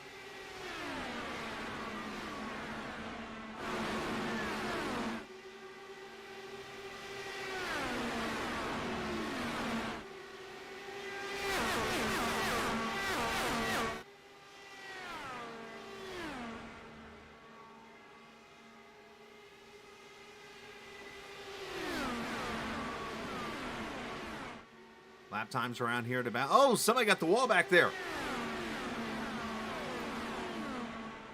Might have been Matt Houston, but I didn't see him get off the pace here, so he might not have gotten the wall. I thought he did.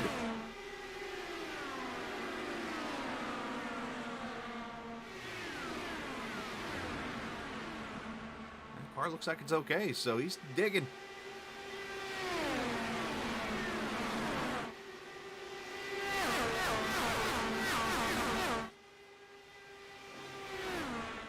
Switcheroo going on for the lead again.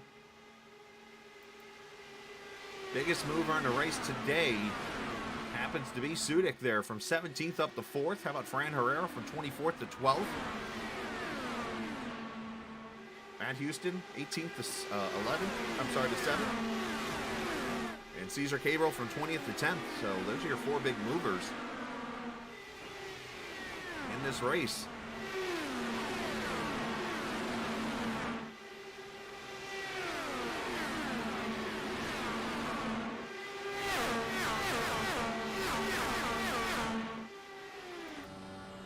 With DeGroot here in the 93 car.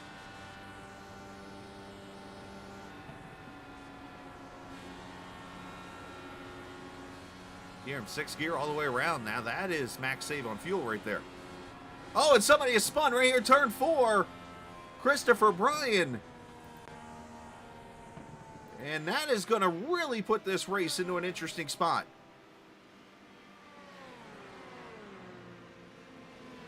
Third caution is out.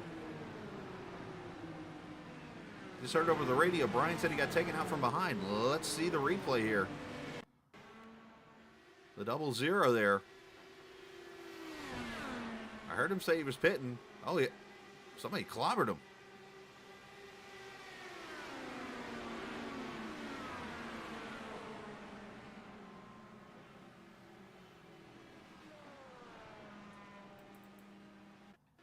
Who was the car behind him? Is that Luke Daniels?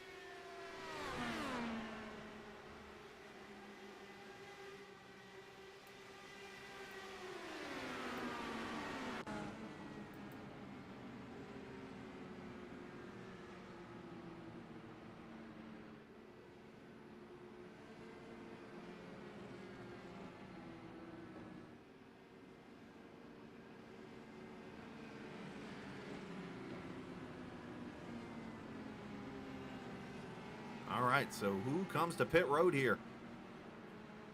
28 laps to go. Right outside the window.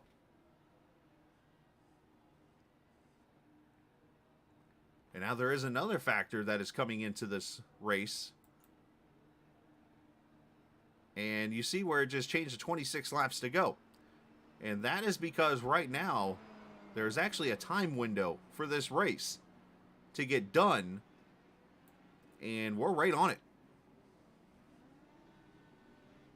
Yeah, the race started about an hour and 15 minutes ago. As we watch the race off pit road, it's going to be Geisler, then Julian Altina.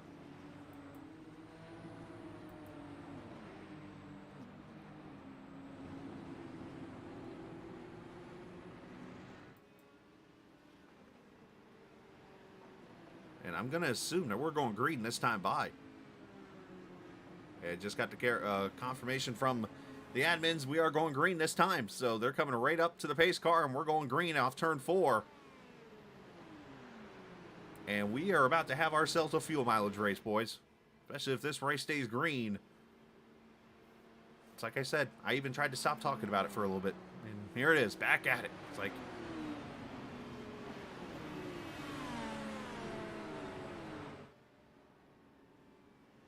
It's like the hiccups, you know. You get rid of them, you think they're gone, then they come back.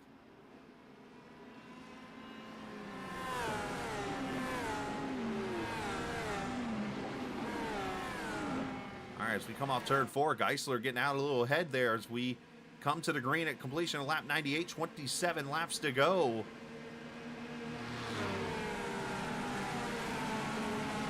Oh, happy anniversary, Mr. Ramirez.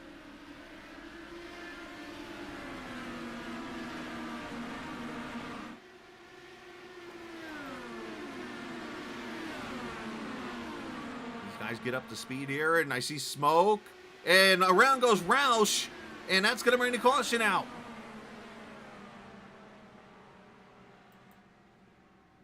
I don't think Roush hit anything.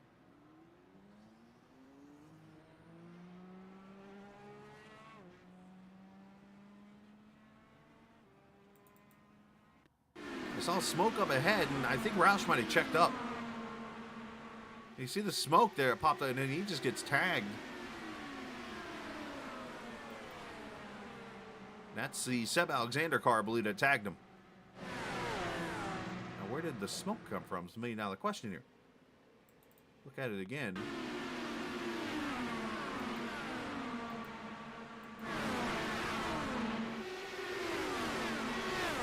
Wall contact, it looks like there, maybe with Kinder. I don't know. Very interesting sitch here. So now, I'm assuming as they're going to catch the pace car here, they're going to probably get 1 to go. And you come back to pit road and top the tank off.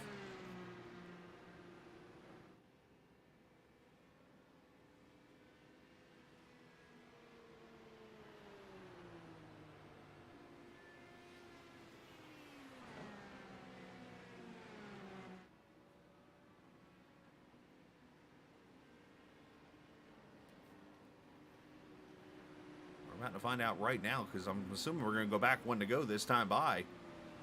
As they catch the pace car. Who comes in here? Who doesn't? Everybody's saving. Shane Cogan. He does a fake.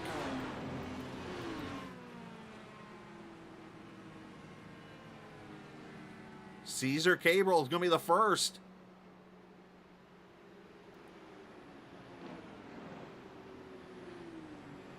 A lot of cars coming to top it off right now. I like that move.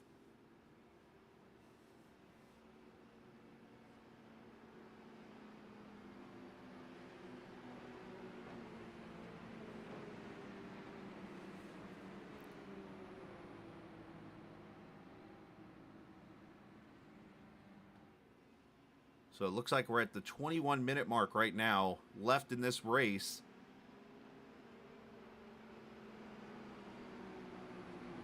Which, let's see, if I do the math correctly, that's what, an hour and 40 minutes of racing here? No, that's, yeah, 20, yeah, 21, so yeah. So it's going to be very close. So if you look at it like that, 21 laps to go time-wise. When I click the laps, 25 laps to go. So obviously the goal here is to let this 25 catch that 21. And I will try to cycle through both during this run here as we go, so that you know exactly how many laps there potentially are to go in this race. It's going to be very close time-wise, as pace car is going to pull off.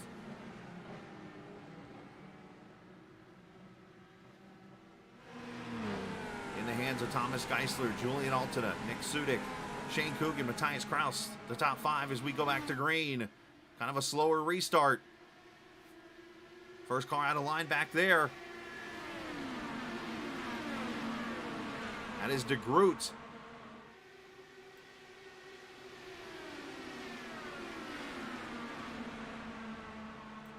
We'll have to keep an eye. Roland Roush is the first car on the strategy that pitted there at that caution right there, as we see 3 wide with De Groot.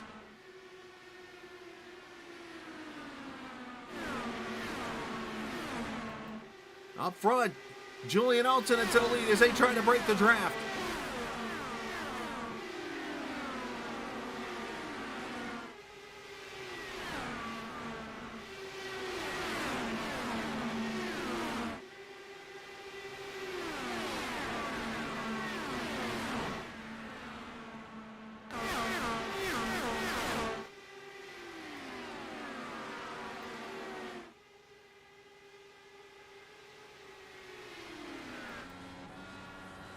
We ride with the Sudik car.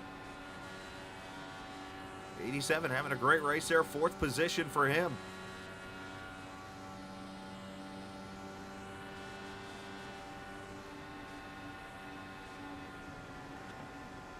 Of course, as I'm trying to do the math in my head here, they're running 40-second laps, which leaves obviously 20 seconds left in a minute to get that done. Obviously, every 4 laps is a minute of gain time. There should be no reason, without probably 1 or 2 cautions, that this race does not finish on the actual 125 laps.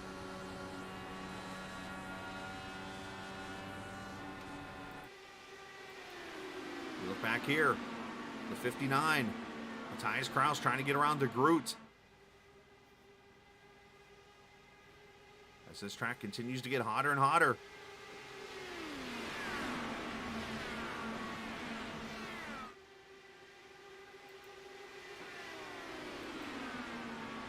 $18 laps according to time.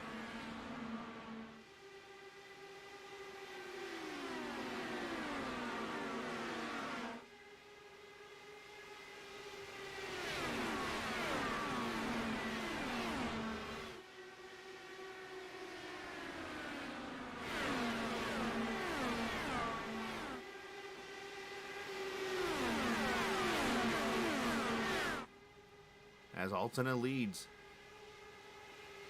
A race that he's been wanting to win for a very long time. He's actually just wanting to win a race, period. Shane Cogan, an oval driver, or a specialty oval driver, I should say. Oh, caution is out. Roland Roush has wrecked over in turn 2. And the 5th caution waves.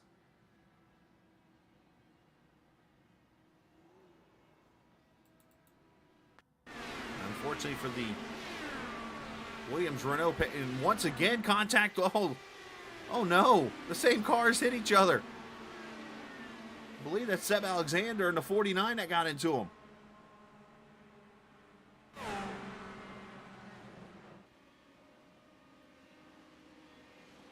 They got together on the restart, and now this.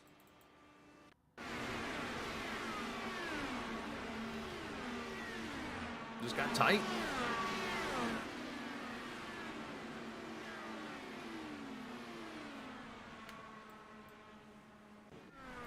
And that brings the caution for the 5th time. And the admins are going to do everything they can to get this race back to green. 19 to go right now, 16 to go per time.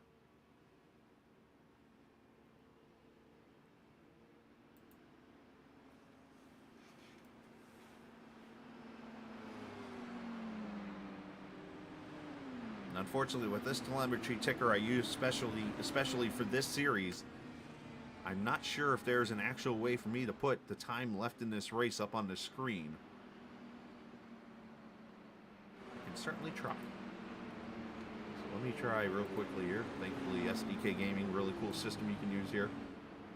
Let me see if I can make this happen.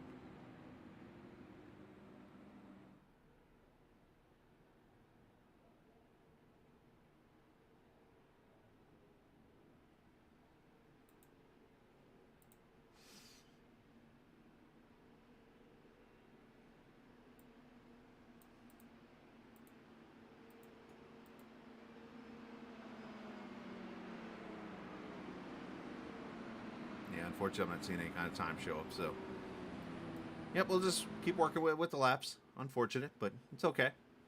Trying to give everybody the information possible here. So 18 laps now, and you see 15 to go.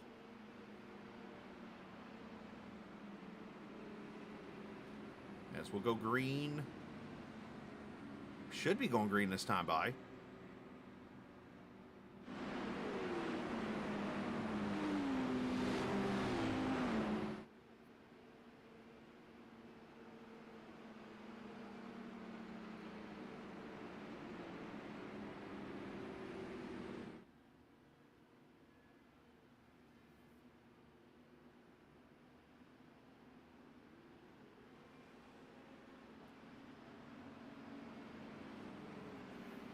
I hear that we're going green this time by, but I'm looking at the caution lights are still on the car.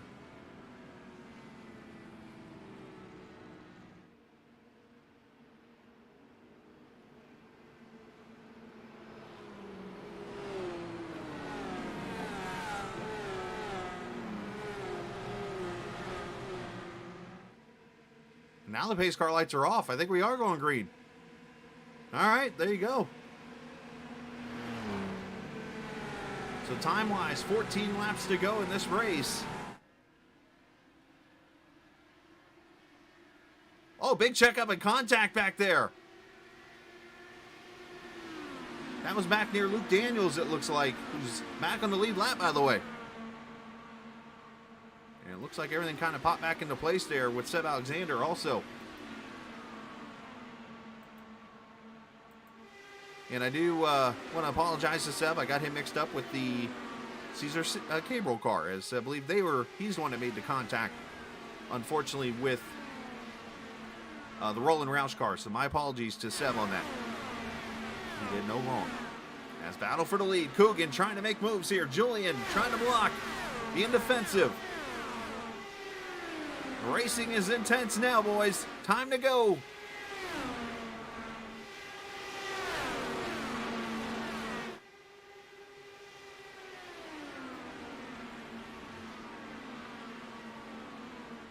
Side by side, that's going to pull Geisler. That's going to pull DeGroot, Kraus, and all these guys into the picture.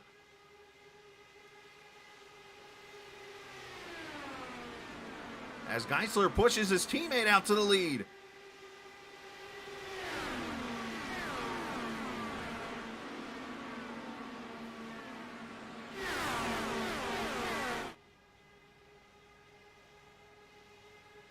So it says 12 laps time-wise, 15 race-wise. It's going to be very close.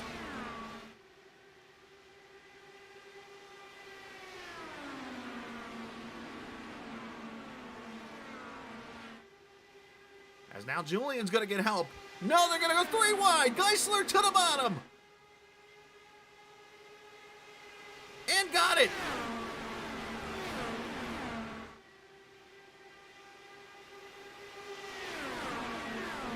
One career win for that 16 car came at Chicagoland a couple seasons ago, and now Thomas Geisler leads in Indy. 3 wide again for second.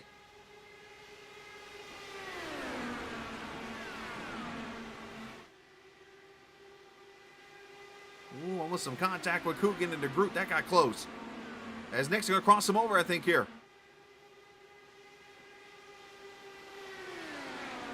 I was wrong. Instead, Cogan goes down and kind of defends the bottom.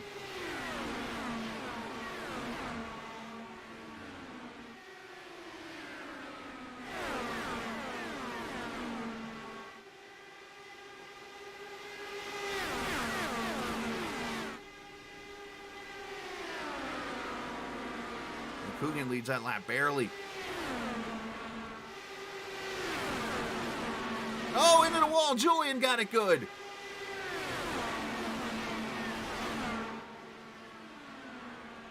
He's still fighting. Oh, and another car, Luke Daniels, has tagged the wall turn 2, but nobody's around him. We will stay green. He's trying to get the car going back straightaway, but Luke, he has jumped to the pits, so we will stay green. Let's see real quickly what happened to Luke. Oh, back end just comes around on him. Oh, wow.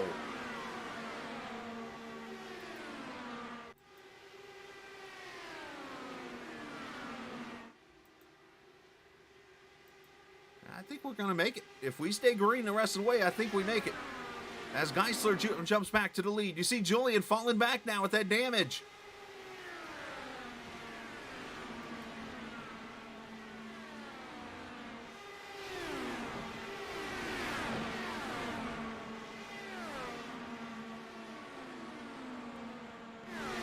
You got to think these guys are lean now and rolling.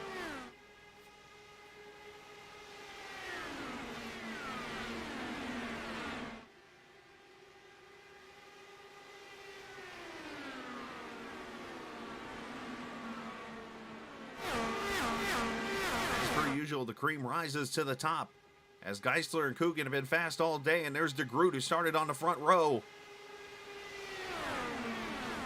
Matthias Kraus, who's been pretty fast on ovals throughout the season, and Sudik, who's always been consistent. Back here, Musselman inside of Altena.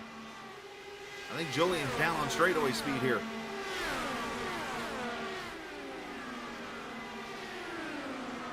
Brings Cable with him, who makes the move on Musselman in the 1.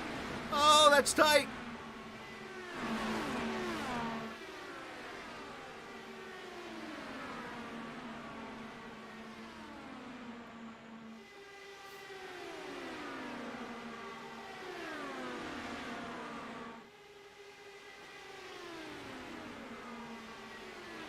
So Cable and Musselman might try to work here in a draft to maybe catch up. They're about 1.7 or so seconds back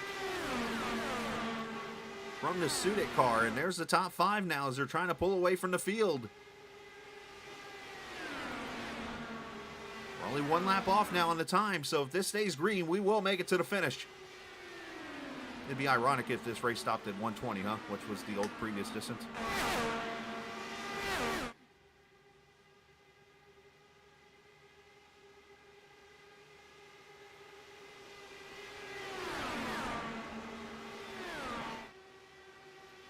Geisler, Cogan, DeGroot, Kraus, Sudik, your top 5, and I'm looking at Cabrol. His time is coming down. They are catching this pack. I don't know if they're going to get there quick enough, though.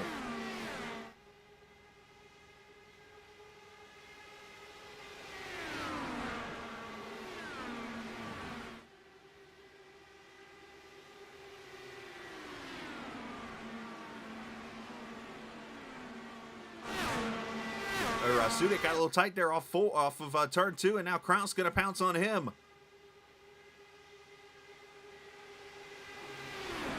Sudik's going to find him into turn 3, and he'll probably hold the position off. And it's going to be close here. This is exactly what this league wanted, was to have a race that could come down to draft, into racing, into Geisler, into DeGroot dropping to the bottom. Third to first into turn 1.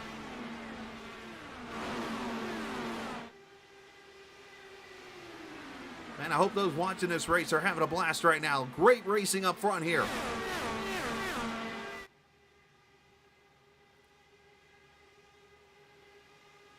As you see, that second pack is starting to catch the front pack.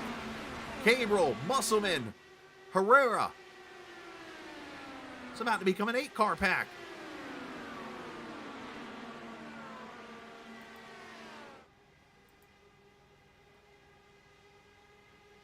Six laps to go.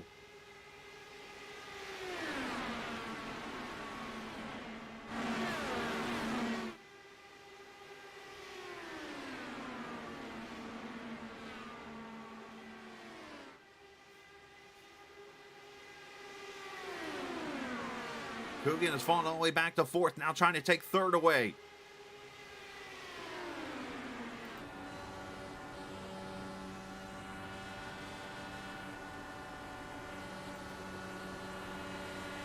Shane, the Indianapolis driver, trying to win at his home track here.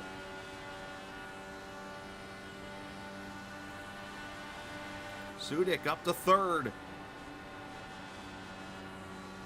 It's a matter of who's in the right position, who has the settings set up right, the bars, the weight jacker, who's got it set up perfectly to have the perfect car to make the move here to win this thing.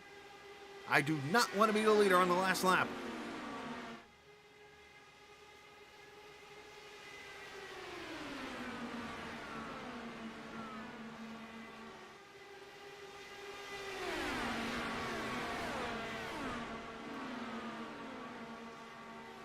As DeGroot creating a weave a little bit down the front straightaway here. 4 laps to go.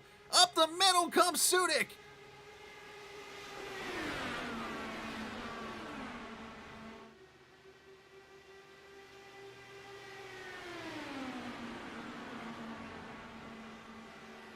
I honestly have no clue who's going to win this race still. Geisler's like, I'll see you with that middle move and raise you one.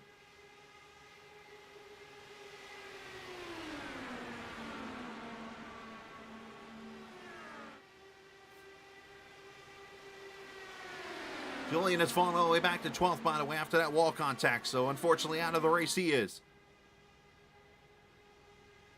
Everybody weaving and waving and doing whatever. And 3 laps to go. Yeah, we're officially timed. We're good. Unless they wreck. Go, Cogan into the wall. And now one goes spinning. Fran Herrera's in the inside wall. Shane Cogan against the outside wall. We're still green.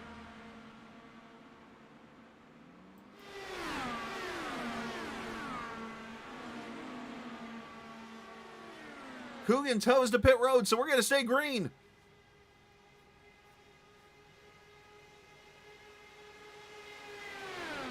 I've got visions of like the early 2000 teens, and I think I'm 1992 right now in my head. Rest in peace, Bob Jenkins. I won't ever do this as good as you, but I'm going to do my best.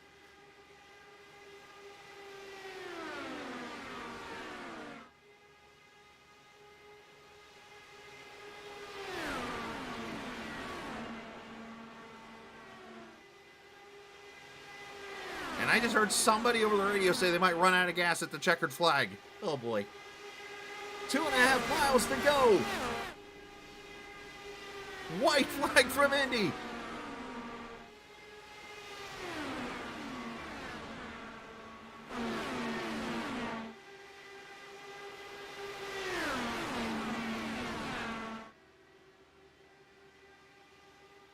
Two cars in a draft. You see Kraus making a move inside. That's going to take them 2 out.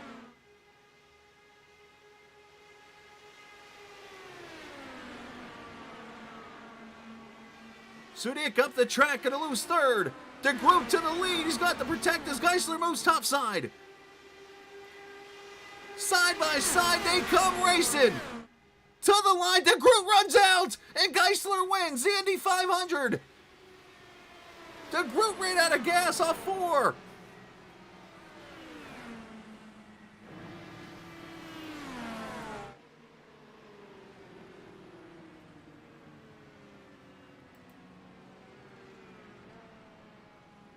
Second career win for the German driver Geisler.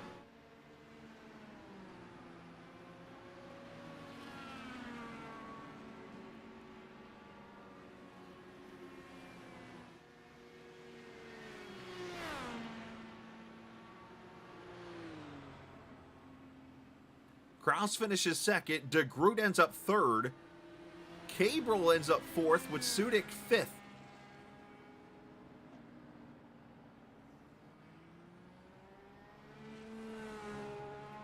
Did I mention there was money on the line in this race?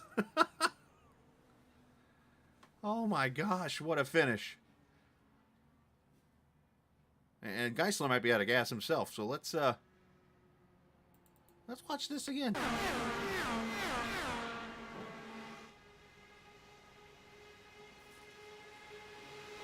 So it was Nick who I heard say, I'm literally going to run out at the line.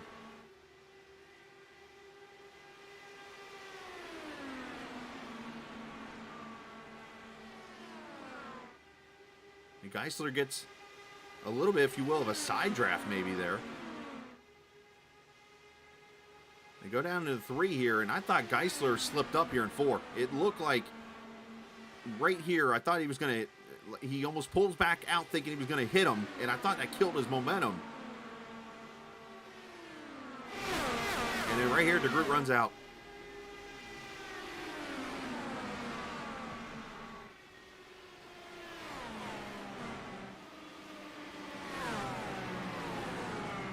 Yikes. Wow, wow, wow.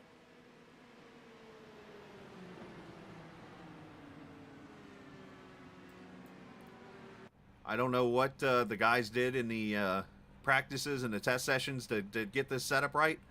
They got it right. Let's just put it like that. That was fun. As we look at the final results here.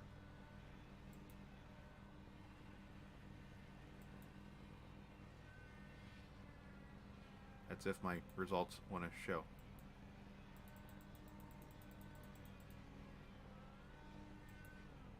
Maybe if I hit the feature button, it'll show up. There we go.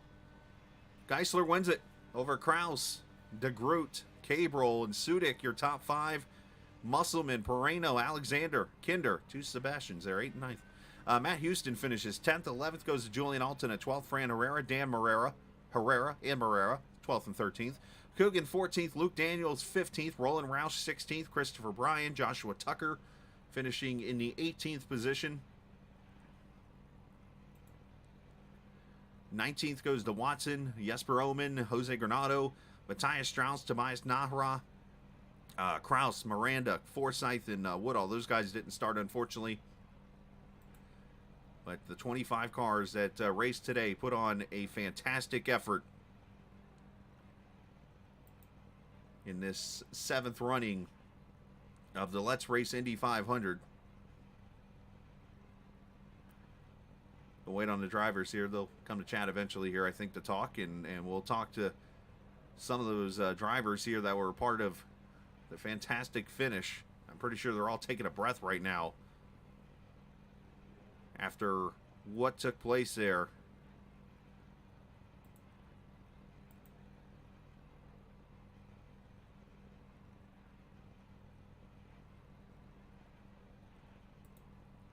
And just seeing some messages here that I'm getting.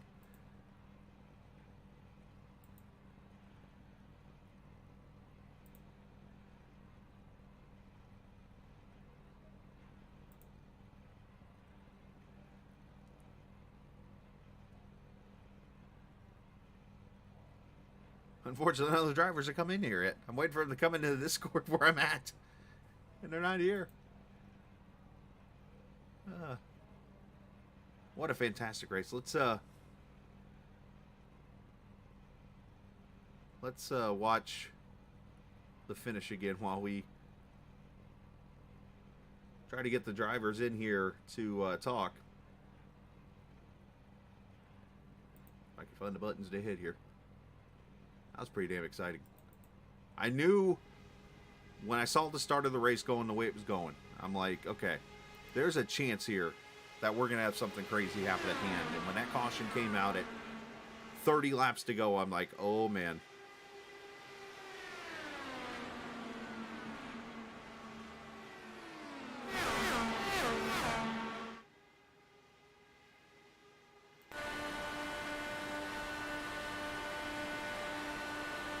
And Geisler's there holding it wide open. See, right here, I thought he made a mistake because he tries to get the draft and he has to pop out real quick. I almost thought that lost his momentum right there. Yeah, you can see where DeGroot pulls away a little bit there.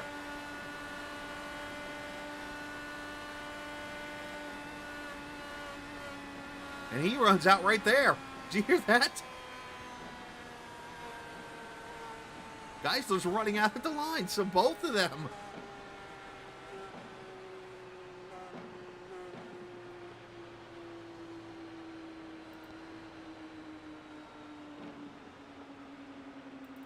What about Kraus here?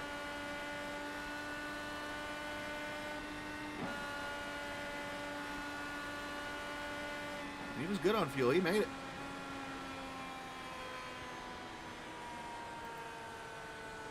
I kind of quoted Craig recently, or in the broadcast, and I said, I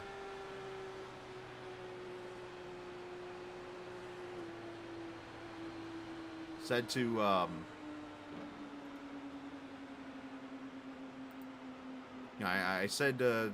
Craig said to me when we were talking about this before, he's like, man, an Indy race is always a fuel mileage race until it's not. And today it was a fuel mileage race this whole entire time, even though it didn't look like it was for a bit. But then it turned into a fuel mileage race, and it was won by this guy right here, Thomas Geisler. Congratulations, man. A second career VOR win. You won at Chicago a couple of seasons ago, and now wildly, you come to victory lane in Indianapolis, and I heard you sputter as you crossed the start-finish line to run out of fuel. But, man, you've won this race. Yeah, I mean, I'm very happy about it. That was a great race. It was a fuel race from the beginning, and we all thought that it's not a fuel race anymore after second pit stop, but in the end, it really was again. 10 laps to go, I thought maybe I will not make it, so I had to back off again and give up the lead, so I can save a bit. And in the end, it turns out that I did it right, because I had just a few drops of fuel into the in the tank, and Nick was unlucky that he was out of it. On the finish straight, but it was really a great race. It was intense. Yeah. I know you were a part of those practice and test sessions we did, feels like a year ago, back when we were putting trying to figure out how to, I guess, quote unquote, fix the oval racing, because obviously it had turned into almost not a slot car, but a solo car, just ride, and you got your track position you're at. And I was kind of nervous for it. I know we did some more tests and more practices. I know Julian put a ton of practice sessions up. But today, it seemed like the racing, it wasn't pack-like. But at the same time, the handling was there, and you had to race for it. But at the same time, you could draft and make passes. Yeah, for me, the setup felt really good. This week in the practice, it was super loose for me. I had really much problems in turn 2, especially with aero push. But today it was different, and maybe because lower temperature of the track. And for me, the setup felt really, really well. It was okay. You could go the high line still, not as well as in the last races we did here. But obviously it's more realistic. It was in this race. You mentioned turn 2 being a problem for you in previous practices. I think about today, it seemed like a lot of drivers had issues off turn 2. Okay, I didn't really notice. Yeah, I mean, it was like a majority I can imagine, yes. Like I think of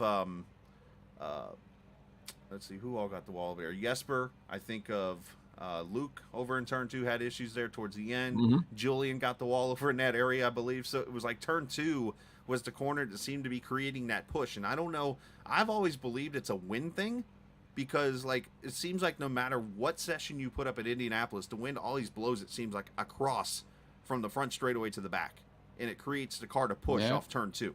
I don't know if that's me, but it's what it seems like. Yeah, maybe this could be, because I never had such problems in turn 2, out of turn 2. So maybe simulation is better, or wind is calculated better. I don't know.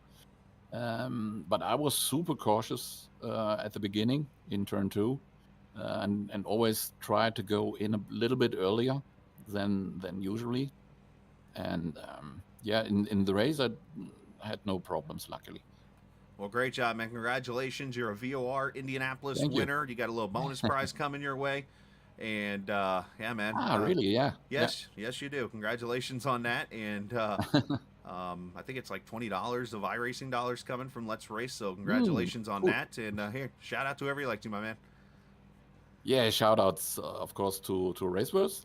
It was a great race with Shane. In the end, he fell back a little bit, but... yeah, it was a good race. He's not on very much lately. Yeah, thank you to Matt and all my teammates. Thank you to Julian for running the league, of course, and for the broadcast. And yeah, that's it, I think, and for the good race. Oh, absolutely, Thomas. Appreciate it, man. Congratulations. Go enjoy, and we expect some kind of photo of milk in Discord. Okay, I will try. All right, bud. Congratulations, man. Yeah, thank you. See you. Bye-bye. Yes, sir.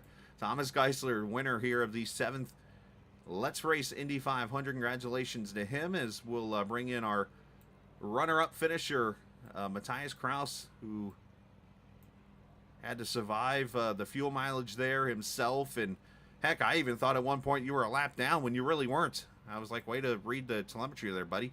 But you end up getting that pit stop there towards the end of the race that gets you up there into the top 5.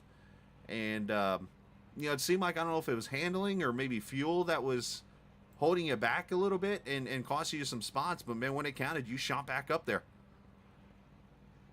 Yeah, hello, and thanks. And sorry, my English is not the best. You're better than mine already. Yeah, the whole race, I was on fuel saving for the end, and yeah, the one yellow was not the best for me. I go to pit, and then come the yellow, and then I had a penalty for entering closing pits, and yeah, but the setup was good. Fuel saving was good, and yeah, so I was really fast in the top 5, and yeah, the last lap was very incredible, and yeah, at the end P2, I'm very happy about that. How tough is it being in a spot that you're in 4th coming off of turn 2? You make the move to go for 3rd. Now, knowing that the leaders are side by side, and you're now side by side with, I believe it was Nick you were side by side with down the back straightaway.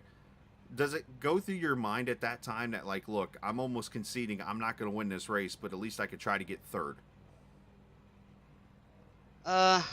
It's very tough when 2 cars in front of you are side by side, and then you have the dirty air and very big understeer in the turns, and it's not easy, but yeah, it works. Hey, man, you did a great job. Way to hang in there and time the fuel mileage right and make it to the finish of this race. You finished 2nd, unfortunately, but it's right there. It's a great points day for you. I know you've had a little rough luck, especially with what happened at Phoenix and so on and so forth. But congratulations, and shout out to whoever you like to. Thanks a lot. Thanks. Absolutely. Matthias Kraus, the 2nd place finisher here at Indianapolis. Appreciate his time joining us here in the booth. And I will admit his English is a hell of a lot better than mine. And I'm from here. Truth be told. All right, let's bring in DeGroot, who probably the saddest guy right now. Saddest 3rd place finisher we've ever had. After that race, man. So the first question, was it you that I heard cue the mic up with like 2 to go saying, I think I'm about to run out right at the finish?